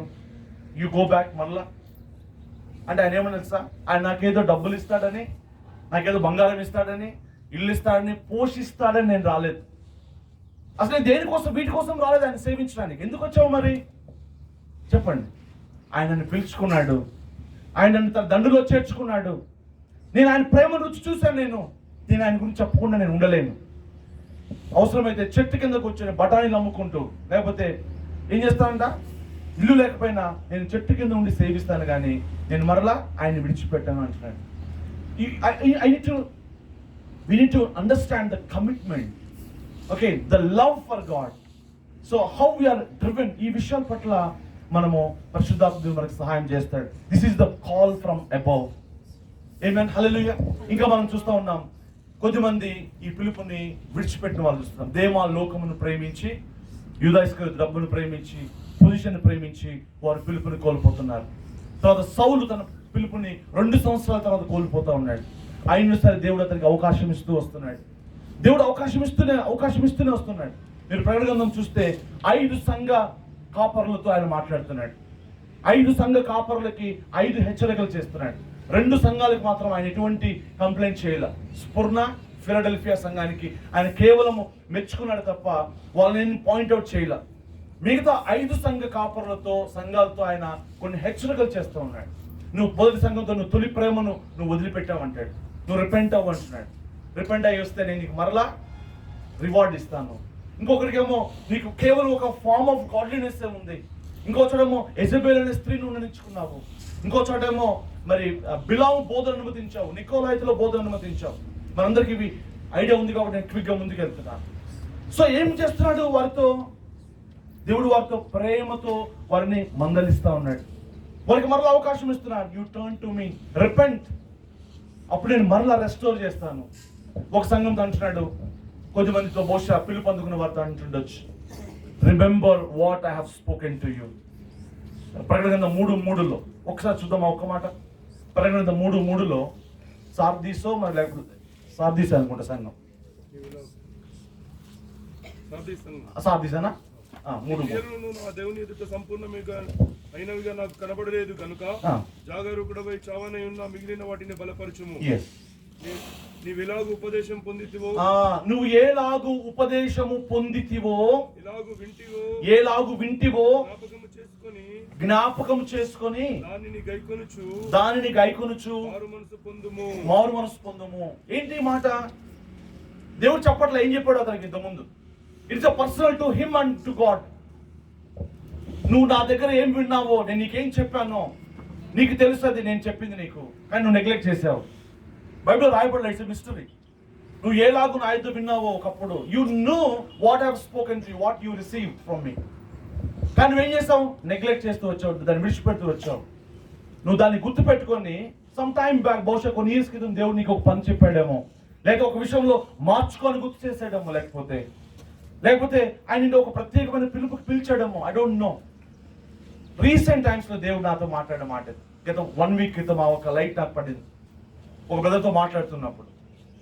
అప్పుడు నువ్వు ఆలోచించుకో, ఒకసారి జస్ట్ వెంట్ బ్యాక్ ఇయర్స్కి వెళ్ళాను. నా డైరీ ఓపెన్ చేసుకున్నాను. ఏంటి ప్రభువా, ఇంతకుముందు నాకు ఏమేమి చెప్పావు నువ్వు, నాకు నేను ఏమేమి నెగ్లెక్ట్ చేశాను, నేను చాలా విషయాలు దేవుడు నాతో మాట్లాడు. యాక్చువల్గా డైరీలో రాసుకున్నాను అవన్నీ, నేను డేట్స్ వేసుకుని సహా ఏమైపోయింది మర్చిపోయాను అన్నీ కూడా. నెగ్లిజెన్స్. దేవుని సేవకుడిగా అయ్యో నీ మాటలు నిన్ను నెగ్లెక్ట్ చేశానా, అసలు ఇన్ని విషయాలు మరుగుపడిపోయినాయా ప్రభువా, అయ్యా నన్ను క్షమించు నా తండ్రి. థ్యాంక్ గాడ్ నేను అవన్నీ రాసుకొని ఉన్నా. ప్రభు మరలా చెప్పట్లే ఆయన ఒక్కసారి పలుకుతాడు, 2 సార్లు పలుకుతాడు. వినకపోతే ఆయన మాట్లాడడం మానేస్తాడు. ప్రైజ్ ది లార్డ్, హల్లెలూయా. కరెంట్ పోయింది. ప్రభు అంటున్నాడు ఇక్కడ ఒక హెచ్చరిక ఏంటంటే, నేను నీతో ఆల్రెడీ ఇంతకుముందు చెప్పాను కొన్ని విషయాలు, అవి జ్ఞాపకం పెట్టుకో. ఎప్పుడు ఐ డోంట్ నో, నువ్వు రక్షించబడినప్పుడు మాట్లాడాడేమో దేవుడు, కానీ అవన్నీ ఒక్కసారి నువ్వు ఆలోచించుకుంటే, జ్ఞాపకం తెచ్చుకుంటే అవన్నీ గుర్తొస్తాయి మనకి. గుర్తొస్తే ఏం చేయాలంటే మనం వాటిని మరలా నువ్వు స్టార్ట్ చేయి, వర్క్ చేయాలంటాడు దేవుడు. నెగ్లెక్ట్ చేస్తే అక్కడ ఒక సీరియస్గా వార్నింగ్ కూడా చెప్తున్నాడు కదా. ఏమంటాడు అక్కడ, ఉండని ఎడల దొంగ వలె వచ్చేదను, ఏ గడియను నీ మీదకి వచ్చేదను నీకు తెలియనే తెలియదు. ఏం చేస్తాడు వచ్చి దొంగ వలె వస్తే? సడన్ గా ఇన్స్పెక్షన్ అనమాట. అది ఒక ఎంఆర్ఓ కేర్లెస్గా ఉన్నాడు అనుకోండి, లేదా ఎంఆర్ఓ కానీ డిఈఓ కానీ వీళ్ళు వాళ్ళ పనుల్లో ఫైల్స్ అన్ని సంతకాలు పెట్టట్లేదు, లంచాలు తీసుకుంటున్నాడు, ఇష్టానుసారంగా కేర్లెస్గా ఉన్నాడు అనుకోండి, సడన్గా ఎప్పుడు సీఎం విజిట్ చేస్తాడో తెలియదు, లేకపోతే మినిస్టర్ విజిట్ చేస్తాడో తెలియదు. సడన్గా జరుగుతుంది అప్పుడప్పుడు. ఏమైతే సడన్గా జరిగితే జడ్జిమెంట్ వచ్చేస్తుంది. Judgement will come. Judgement not to go to send to the hell, నరకానికి వెళ్ళటం కాకపోవచ్చు, కానీ గాడ్స్ డిసిప్లిన్ విల్ కమ్. ఆయన దాసులుగా ఓకే, ప్రేమను బట్టే దేవుడు, తన ప్రేమను బట్టే ఆయన దీన్ని అనుమతించగలడు. అయితే నిన్న మనము తిమోతితో దేవుడు పౌలు రాసిన 2 విషయాల గురించి చూసాం. ఏమంటున్నాడు తిమోతితో, నీవు జాగ్రత్తగా కన్సిడర్ చేయి. ఏం విషయాలు? ఒకటేనంట నిన్ను గూర్చియు మొట్టమొదటిది, రెండవది నీ బోధ గూర్చియు నువ్వు జాగ్రత్త పడము. నిన్ను గూర్చి జాగ్రత్త పడడం అంటే it's about our personal life before God. అబ్రహాముతో దేవుడు అంటున్నాడు, నీవు నా ఎదుట, అబ్రహామా నా ఎదుట నీవు ఎలా జీవించాలంట? నిందారహితంగా నా ఎదుట జీవించడం నేర్చుకో. మొట్టమొదటిగా first thing, God wants us to live before God. దేవుని ఎదుట. ఏలియా గురించి ఇంట్రడక్షన్ ఇలా రాయబడింది. ఏలియా ఎక్కడ పుట్టాడో, ఏం చేస్తున్నాడో, ఎవరి కుమారుడు, నథింగ్ ఈజ్ రిటన్, ఎక్కడి నుంచి వచ్చాడో. కానీ తన గురించి తాను గొప్పగా చెప్పుకునే అంశం ఏంటి తెలుసా? ఎంతో గొప్పగా తన గురించి తను రాస్తున్నాడు. నేను ఎవని సన్నిధిలో నిలుచుంటానో. What is his greatness? తను అలా మాట్లాడడానికి తనకున్న అర్హత ఎక్కడి నుంచి వచ్చింది? ఎవరికి ఉంటుంది అర్హత? అట్లా ఒక ప్రవక్తగా శాసించడానికి. లేకపోతే what is the secret there? Because he stands in the presence of God, because he lives before God. That is the key అన్నమాట. నేను ఎవరి సన్నిధిలో నివసిస్తాను. సేమ్ ఎగ్జాక్ట్లీ ఎలీషా కూడా అదే మాట మాట్లాడు తన గురించి రాసేటప్పుడు. That is their confidence. పేతురు, యోహాను గురించి అన్ని చూడండి, వేరే వాళ్ళు ఇచ్చిన సాక్ష్యం అని తెలుసా? వాళ్ళ యొక్క ధైర్యాన్ని, కరేజ్ని చూసి వీరు యేసుతో కూడా ఉన్నవారు కారా? ఎక్కడి నుంచి వచ్చింది వీళ్ళకి ధైర్యం? ఎక్కడి నుంచి వచ్చింది కాన్ఫిడెన్స్? ఎక్కడి నుంచి వచ్చింది ఈ యొక్క అధికారం? అంటే they had been with Jesus Christ.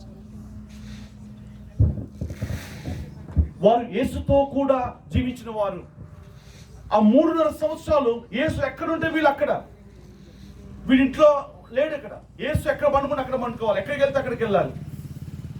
Mathews అంటాడు ఒక చోట, మాథ్యూనా తోమా, మనం కూడా వెళ్దాం చనిపోతాం ఆయనతో పాటు, లాజరస్ లేపడానికి వెళ్తున్నప్పుడు. తోమా కదా, తోమాని అంటే they were ready to even to be killed with Jesus. యేసు ఎక్కడికి వెళ్తే that is the reason, that is the secret అన్నమాట. So the first thing, live before God. బైబిల్లో చూస్తాం ప్రియులారా, మనుషుల ఎదుట మనము సత్క్రియలు మనం చేయొచ్చు, మనుషుల మంచి సాక్ష్యం కలిగి ఉండవచ్చు, కానీ నిజమైన పరీక్ష మనుషుల ఎదుట కాదు, నువ్వు ఒంటరిగా ఉన్నప్పుడే దేవుని ఎదుట. అందుకే మనం మన పిల్లలకి దేవుని భయం నేర్పాలంట. యాకోబు యోసేపుకి అదే నేర్పించాడు. యోసేపు ఎక్కడున్నాడు ఇప్పుడు? ఐగుప్తులో ఉన్నాడు. ఐగుప్తులో ఫరో ఇంట్లో, పోతిఫర్ ఇంట్లో ఉన్నాడు. ఎవరు లేరు, తల్లిదండ్రులు లేరు, అక్కడ అన్నదమ్ములు లేరు, చర్చ్ లేదు. సపోజ్ దూరంగా మీరు అమెరికాకి వెళ్ళారు జాబ్ కోసం, లేదా ఆస్ట్రేలియాకి ఎక్కడికో యూరోప్కి వెళ్ళారు, నీ చుట్టుపక్కల ఎవరు తెలిసిన వాళ్ళు లేరు, భయంకరమైన లోకము పాపం ఉంది. అక్కడ మనం ఎలా జీవిస్తాం? యోసేపు గురించి రాయబడిన మాట ఏంటి తెలుసా? యోసేపు శోధించబడినప్పుడు ఒక మాట రాస్తున్నాను, నేను నా దేవునికి విరోధముగా ఈ ఘోరమైన పాపం నేను ఎలా చేస్తాను? దేవుడి ఎదుట జీవించడం అంటే అది మనుషుల ఎదుట కాదు. సంఘంలో మనం చాలా భయభక్తులతో ఎంతో వినయమైనతో జాగ్రత్తగా ఉంటాం మనం, ఎందుకంటే సాక్ష్యం కాపాడుకోవాలి కదా. కానీ మనం ఒంటరిగా ఉన్నప్పుడు ఎలా జీవిస్తాము? దేవుని ఎదుట జీవించడం. తిమోతితో అదే మాట్లాడుతున్నాడు. Timothy, be careful. యవ్వనేచ్ఛ నుంచి నువ్వు పారిపో. నువ్వు మామూలు వ్యక్తివి కాదు. నువ్వు you are being chosen of God. దేవుని ద్వారా నువ్వు ఏర్పాటు చేయబడిన వ్యక్తివి. నీ మీద ఒక పిలుపు ఉంది, ఒక ప్రణాళిక ఉంది. Be careful. యవ్వనేచ్ఛ నుంచి నువ్వు పారిపోవాలి. మంచి సైనికుల వల్ల పోరాడాలి. మంచి సువార్థికుల శ్రమ అనుభవించాలి. వ్యవసాయకుల వల్ల ఇండస్ట్రీ చేయాలి. వ్యవసాయకుడు, ఫార్మర్స్ మనం చూస్తున్నాం, వాడు ఎంత శ్రమ గుండా వెళ్తారో చూసారా? వాడు విత్తనాలు వేసిన దానికి అప్పటి నుంచి, తవ్విన దగ్గర నుంచి పంట చేతికి వచ్చే వరకు కూడా శ్రమకు మారుపేరు అనమాట వాళ్ళు. అవునా? రేయం పగలు కష్టపడుతూ ఉంటారు. ఏముంది అక్కడ? ఏం నేర్చుకోవాలి? పౌలు అంటున్నాడు తిమోతితో, వ్యవసాయకుని వలె శ్రమ అనుభవించడం నేర్చుకోవాలి, కష్టపడడం నేర్చుకోవాలంటున్నాడు. ఎంత కష్టపడినా ఫార్మర్ ఏం చేయాలి తెలుసా? పంట కోసం ఎదురు చూడాలి. ఎదురు చూడాల్సిందే. అన్ని బాగా వేసాడు, చక్కగా గబగబా ఒక నెలలోనే పంట వస్తుందా? అంతా చేసాం మనం. మంచి విత్తనాలు వేసాం, మంచి వంగడాలు, ఎరువు వేసాము, కలుపు తీసాము, అంతా బాగానే చేసావు. నువ్వు చేయాల్సింది అంతా చేసేసి కూడా ఎంతకాలం వెయిట్ చేయాలి? దాని కాలము కొరకు వెయిట్ చేయాలి. దేవుని సేవకుడుగా దేవుడు ఒకరోజు ఈ విషయాన్ని నాతో మాట్లాడాడు. You do your part, okay, you do your best and wait. విత్తువాడు ఒకడు, నీరు పోసేది ఒకడు. ఏం రాయబడింది అక్కడ? వృద్ధి కలుగు చేయువాడు దేవుడే. దేవుని హస్తము లేనిదే అది వృద్ధిలోకి రాదు. నువ్వేమైనా చేసుకో.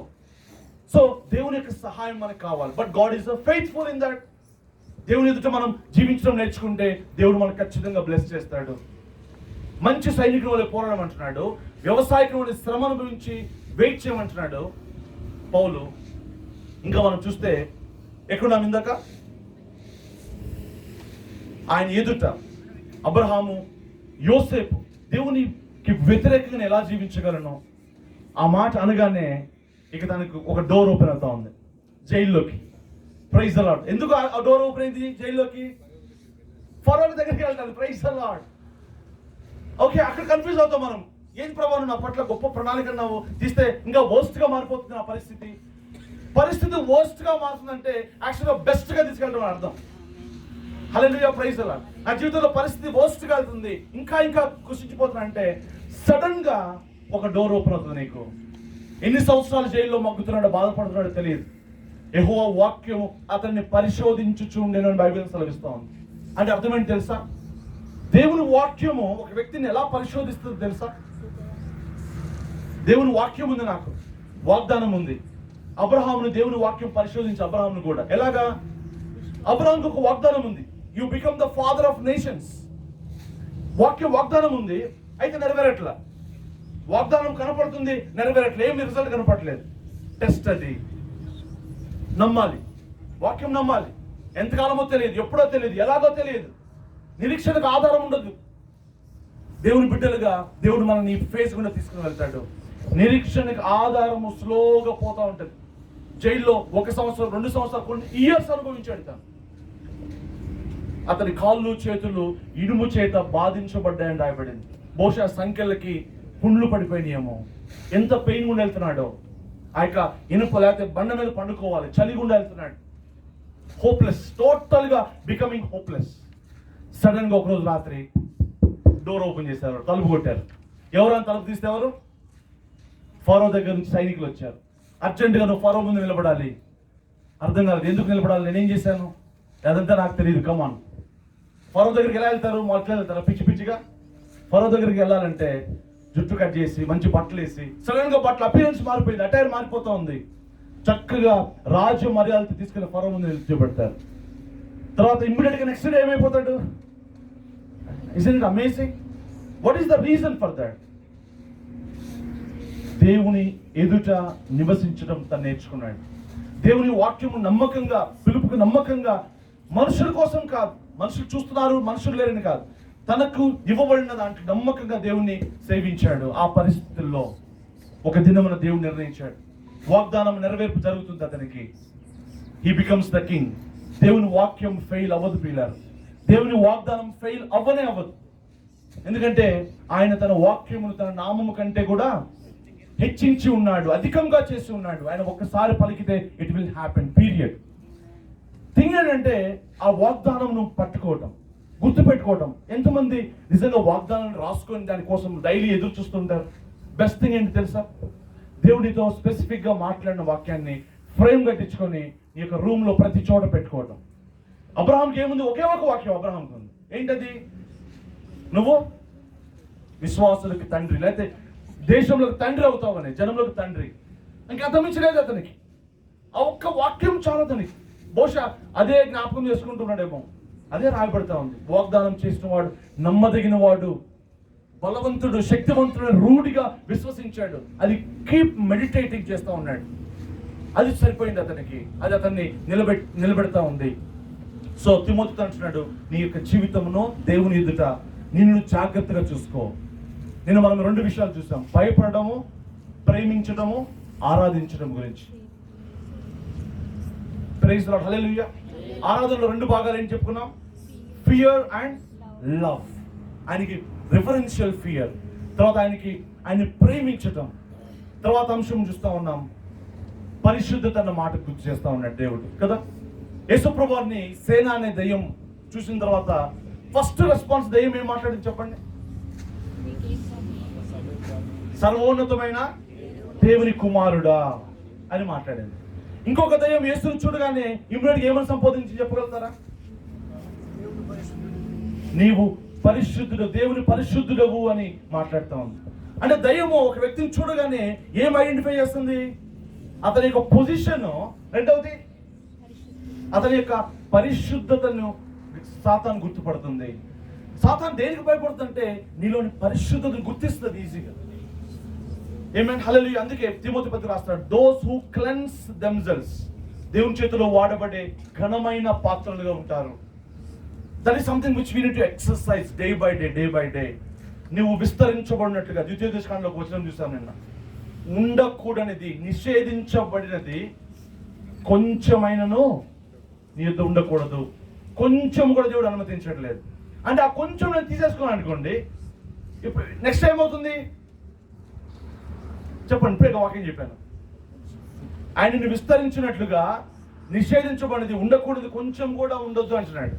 ఆ కొంచెం కూడా నేను తీసేసాను. ఇప్పుడు ఏమైంది? ఇప్పుడు విస్తరిస్తాను. Praise the Lord.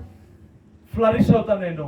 దేవుడు ఎక్స్పాండ్ చేస్తాడు, బలపరుస్తాడు. దేవుడు ఇక మల్టిప్లికేషన్ జరుగుతుంది పిల్లలు. ఆమేన్, హల్లెలూయా. సో ఈ విషయాలు మాట్లాడిన తర్వాత నీ బోధ గురించి అంటున్నాడు. అసలు బోధ ఏంటి? What is the message of cross?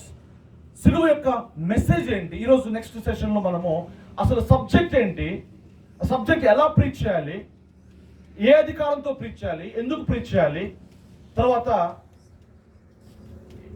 ఇంకోటి ఏం చెప్పుకోవచ్చు, what is the goal of this message, what is the goal. ఈ అంశాలు మనము నెక్స్ట్ సెషన్ లో మనం నేర్చుకుందాం.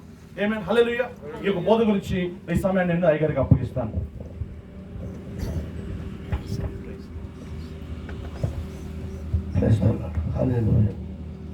అందరము దేవుని సన్నిధానములో తల వచ్చి కళ్ళు మూసి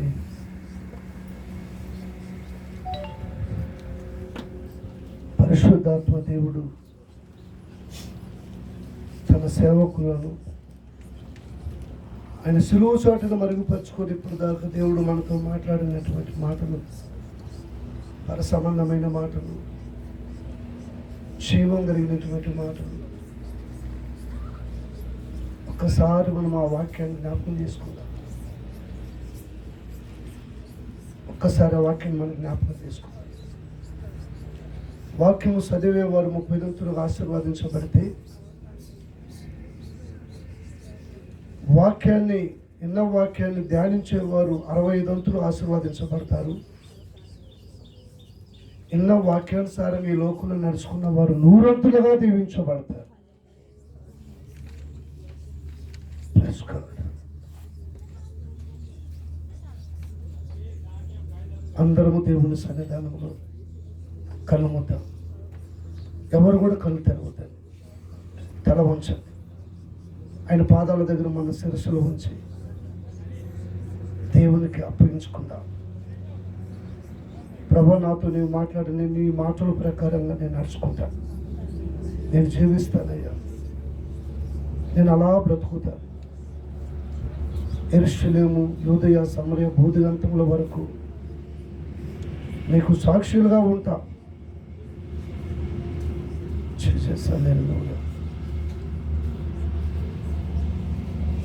మన మధ్యలో ఉంటున్నటువంటి దైవజనులు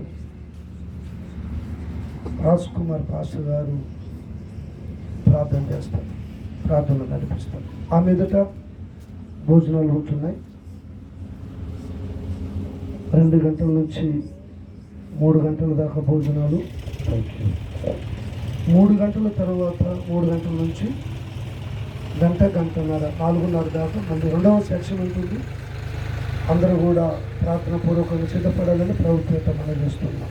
స్తోత్రం, హల్లెలూయా, హల్లెలూయా. స్తోత్రం నాయనా, స్తోత్రం, స్తోత్రం, స్తోత్రం, స్తోత్రం. పరిశుద్ధాత్మ దేవానికి వందనాలు, వందనాలు, వందనాలు తండ్రి. నీ దైవచనుని మరుగుపరుచుకొని అద్భుతమైన విషయాలు ఈ చివరి దినాల్లో ప్రభా మాతో స్పష్టముగా మాట్లాడిన విధానం కొరకే నీకు వందనాలు చెల్లిస్తున్నాం. ఒక క్రైస్తవుడు నాయన ఏ రీతిగా తెగించి నీ కొరకు నాయన మా పితరులు ఏ రీతిగా నిలబడి నాయన సాక్షాత్తు నీకు మహిమ తీసుకొచ్చారు ప్రభా, ఈ చివరి దినాల్లో నీ పిల్లలమైన మేము కూడా అలాంటి తెగింపు, విశ్వాసములో, పరిశుద్ధతలో, నీతిలో ప్రభా మరిదిగో తెగించి నీ కొరకు నిలబడగలిగే అభిషేకం నాయనా నా తండ్రి మీరు మాకు అనుగ్రహించమని ప్రార్థిస్తూ నీ సన్నిధిలో వేడుకుంటున్నాం. ప్రభువానికి వందనాలు చెల్లిస్తున్నాం. ప్రేమ కలిగి ఉన్నప్పుడే తెగిస్తారని మీరు మాట్లాడిన మాట కొరకు నీకు స్తోత్రాలు చెల్లిస్తున్నాం. అనేక సార్లు మేము ఫెయిల్యూర్ అయిపోతున్నాం ప్రభా, అనేక పరిస్థితులకు నాయన మరిదిగో నా ప్రభా నా తండ్రి నాయన కాంప్రమైజ్ అయిపోతుండగా దేవా ఇదిగో నీ దాస్తుని మరుగుపరుచుకొని అద్భుతమైన విషయాలు మాతో మాట్లాడావు దేవా. ప్రారంభించిన ఈ పరుగు ఎట్టి పరిస్థితుల్లో వెనుక తట్టు చూసేది లేదు నాయన. ముగించేంత వరకు ప్రభువా సంకల్పం వైపుకు, ప్రణాళిక వైపుకే మా పరుగు నాయన నా తండ్రి మేము కొనసాగించదుము గాక. పరిశుద్ధాత్ముడా ఎన్ని పరిస్థితులు ఎదుర్కొనవలసి వచ్చినప్పటికీ ప్రభువా నాయన నా తండ్రి శోధింపగలిగినంత కంటే ఎక్కువగా తండ్రి అయ్యా మాకు నాయన నువ్వు శ్రమ అనుమతించవని నాయన మీరు మాట్లాడిన మాట కొరకే కూడా నీకు స్తోత్రాలు చెల్లిస్తున్నాం. ఒక సైనికుడు నాయన నా తండ్రి దండులో చేర్చుకున్న వారిని ఎరితిగతి సంతోష పెట్టడానికి కొరకు తను శ్రమ అనుభవించడానికి కూడా నాయన ప్రాణాన్ని తెగించడానికి, ప్రాణాన్ని ఇచ్చివేయడానికి కూడా ఇష్టపడి దండులో ఏ రీతిగా చేరుతాడో అదే రీతిగా నీ సేవకులము, నీ పిల్లలమైన మేము యజమానుడమైన నిన్ను సంతోష పెట్టడానికి కొరకు చివరి క్షణం వరకు నాయన మా గొంతులో ఊపిరి ఆగేదాకా నీ సంతోషమే మా సంతోషమగును కాక. నిన్ను ఆనంద పెట్టడమే, నీ సంకల్పాన్ని నెరవేర్చడమే నాయన, నిన్ను ఘనపరచడమే, నిన్ను సంతోష పెట్టడమే మా ఊపిరిగా మేము బ్రతుకుదుము గాక. అలాంటి గొప్ప అభిషేకం నాయన తండ్రి ఇక్కడికి వచ్చిన ప్రతి దైవజనులు ప్రతి ఒక్కరికి మీరు అనుగ్రహించమని ప్రార్థన చేస్తున్నాం. ప్రభువానికి వందనాలు, వందనాలు చెల్లిస్తున్నాం నాయన. అయ్యా మా తండ్రి దేవుని ఎదుట అయ్యా యోసేపు ఏ రీతిగా అయితే ఉన్నాడో ప్రభా ఈరోజు మనుషుల ఎదుటనే మేము నిలబడుతున్నాం, కానీ దేవుని ఎదుటికి వచ్చేసరికి ఫెయిల్యూర్ అయిపోతున్నాం. ప్రభా నీ దాసుని మరుగుపరుచుకొని సాక్షాత్తు స్పష్టముగా మీరు మాతో మాట్లాడిన ఈ మాట కొరికై వందనాలు, వందనాలు, స్తోత్రాలు చెల్లిస్తున్నాం నాయన. అయ్యా మనుషులు ఎదుటే కాదు, జీవము గల దేవుని ఎదుట మేము ఉన్నామని నైనా చక్కగా మా జీవితాన్ని నైనా భయముతో, భక్తితో నైనా నా తండ్రి మీ ఎదుట మేము నైనా ఉన్నామని నైనా జ్ఞానము కలిగి జీవించేటట్టుగా మమ్మల్ని అందరినీ అభిషేకించి బలపరిచి స్థిరపరిచి వాడుకోమని ప్రార్థిస్తూ తండ్రి నీ దైవచనుని నైనా అయ్యా నిన్నటి నుంచి అద్భుతంగా మీరు వాడుకుంటున్న విధానం కొరికై దైవజనుల నుంచి వచ్చే ప్రతి అగ్ని లాంటి ఆ మాట మా గుండెల్లో పడ్డప్పుడు అది మండుతూ ఉండునుగా మేము ప్రార్థిస్తున్నాం. దేవానికి మహిమ కలుగును గాక. చీకటిలో ఉన్న ప్రజలను వెలుగులోనికి తీసుకురావడానికి ఈ రోజు నీ దైవజనుడు మా మధ్యలోనికి నడిపించావు. ఈ భయంకరమైన చీకటి ప్రాంతానికి నడిపించావు. దేవా నా తండ్రి, మేము కూడా తండ్రి నేను అనేక ప్రజలను నేను వెలుగులోనికి తీసుకొచ్చే ఆ భారాన్ని మా మీద పెట్టినందుకు స్తోత్రాలు చెల్లిస్తూ నేను 2వ సెక్షన్లో కూడా నీ సన్నిధి మాతో వచ్చి నీ దైవజనుడిని బలపరచమని ప్రార్థిస్తూ విన్న ప్రతి మాట మా హృదయంలో భద్రపరుచుకొని అలాగూ జీవించడానికి కావలసిన కృపనిచ్చి బలపరిచి నడిపించమని నజరేయుడైన యేసుక్రీస్తు నామములో ప్రార్థించి అడిగి వేడుకుంటాం మా పరమ తండ్రి. ఆమేన్. Thanks brother. దేవుని దీవించిన గాక. ప్రేమ కలిగినటువంటి దైవజనులారా, విశ్వాసులారా, దేవుడు మన అందరినీ ప్రేమించి మరి మంచి ప్రేమ విందులు ఏర్పాటు చేసి ఉండగా ప్రతి ఒక్కరూ ప్రేమ విందులో పాల్గొనాలని ప్రేమపేట మనం చేస్తున్నాం. కరెక్ట్గా 3 గంటలకి మీ సీట్లలో మీ కుర్చీలలో మీరు కూర్చోవాలి. ఓకే, వచ్చాయి.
ఒకటైతే పంపించాలి కదా సపరేట్గా.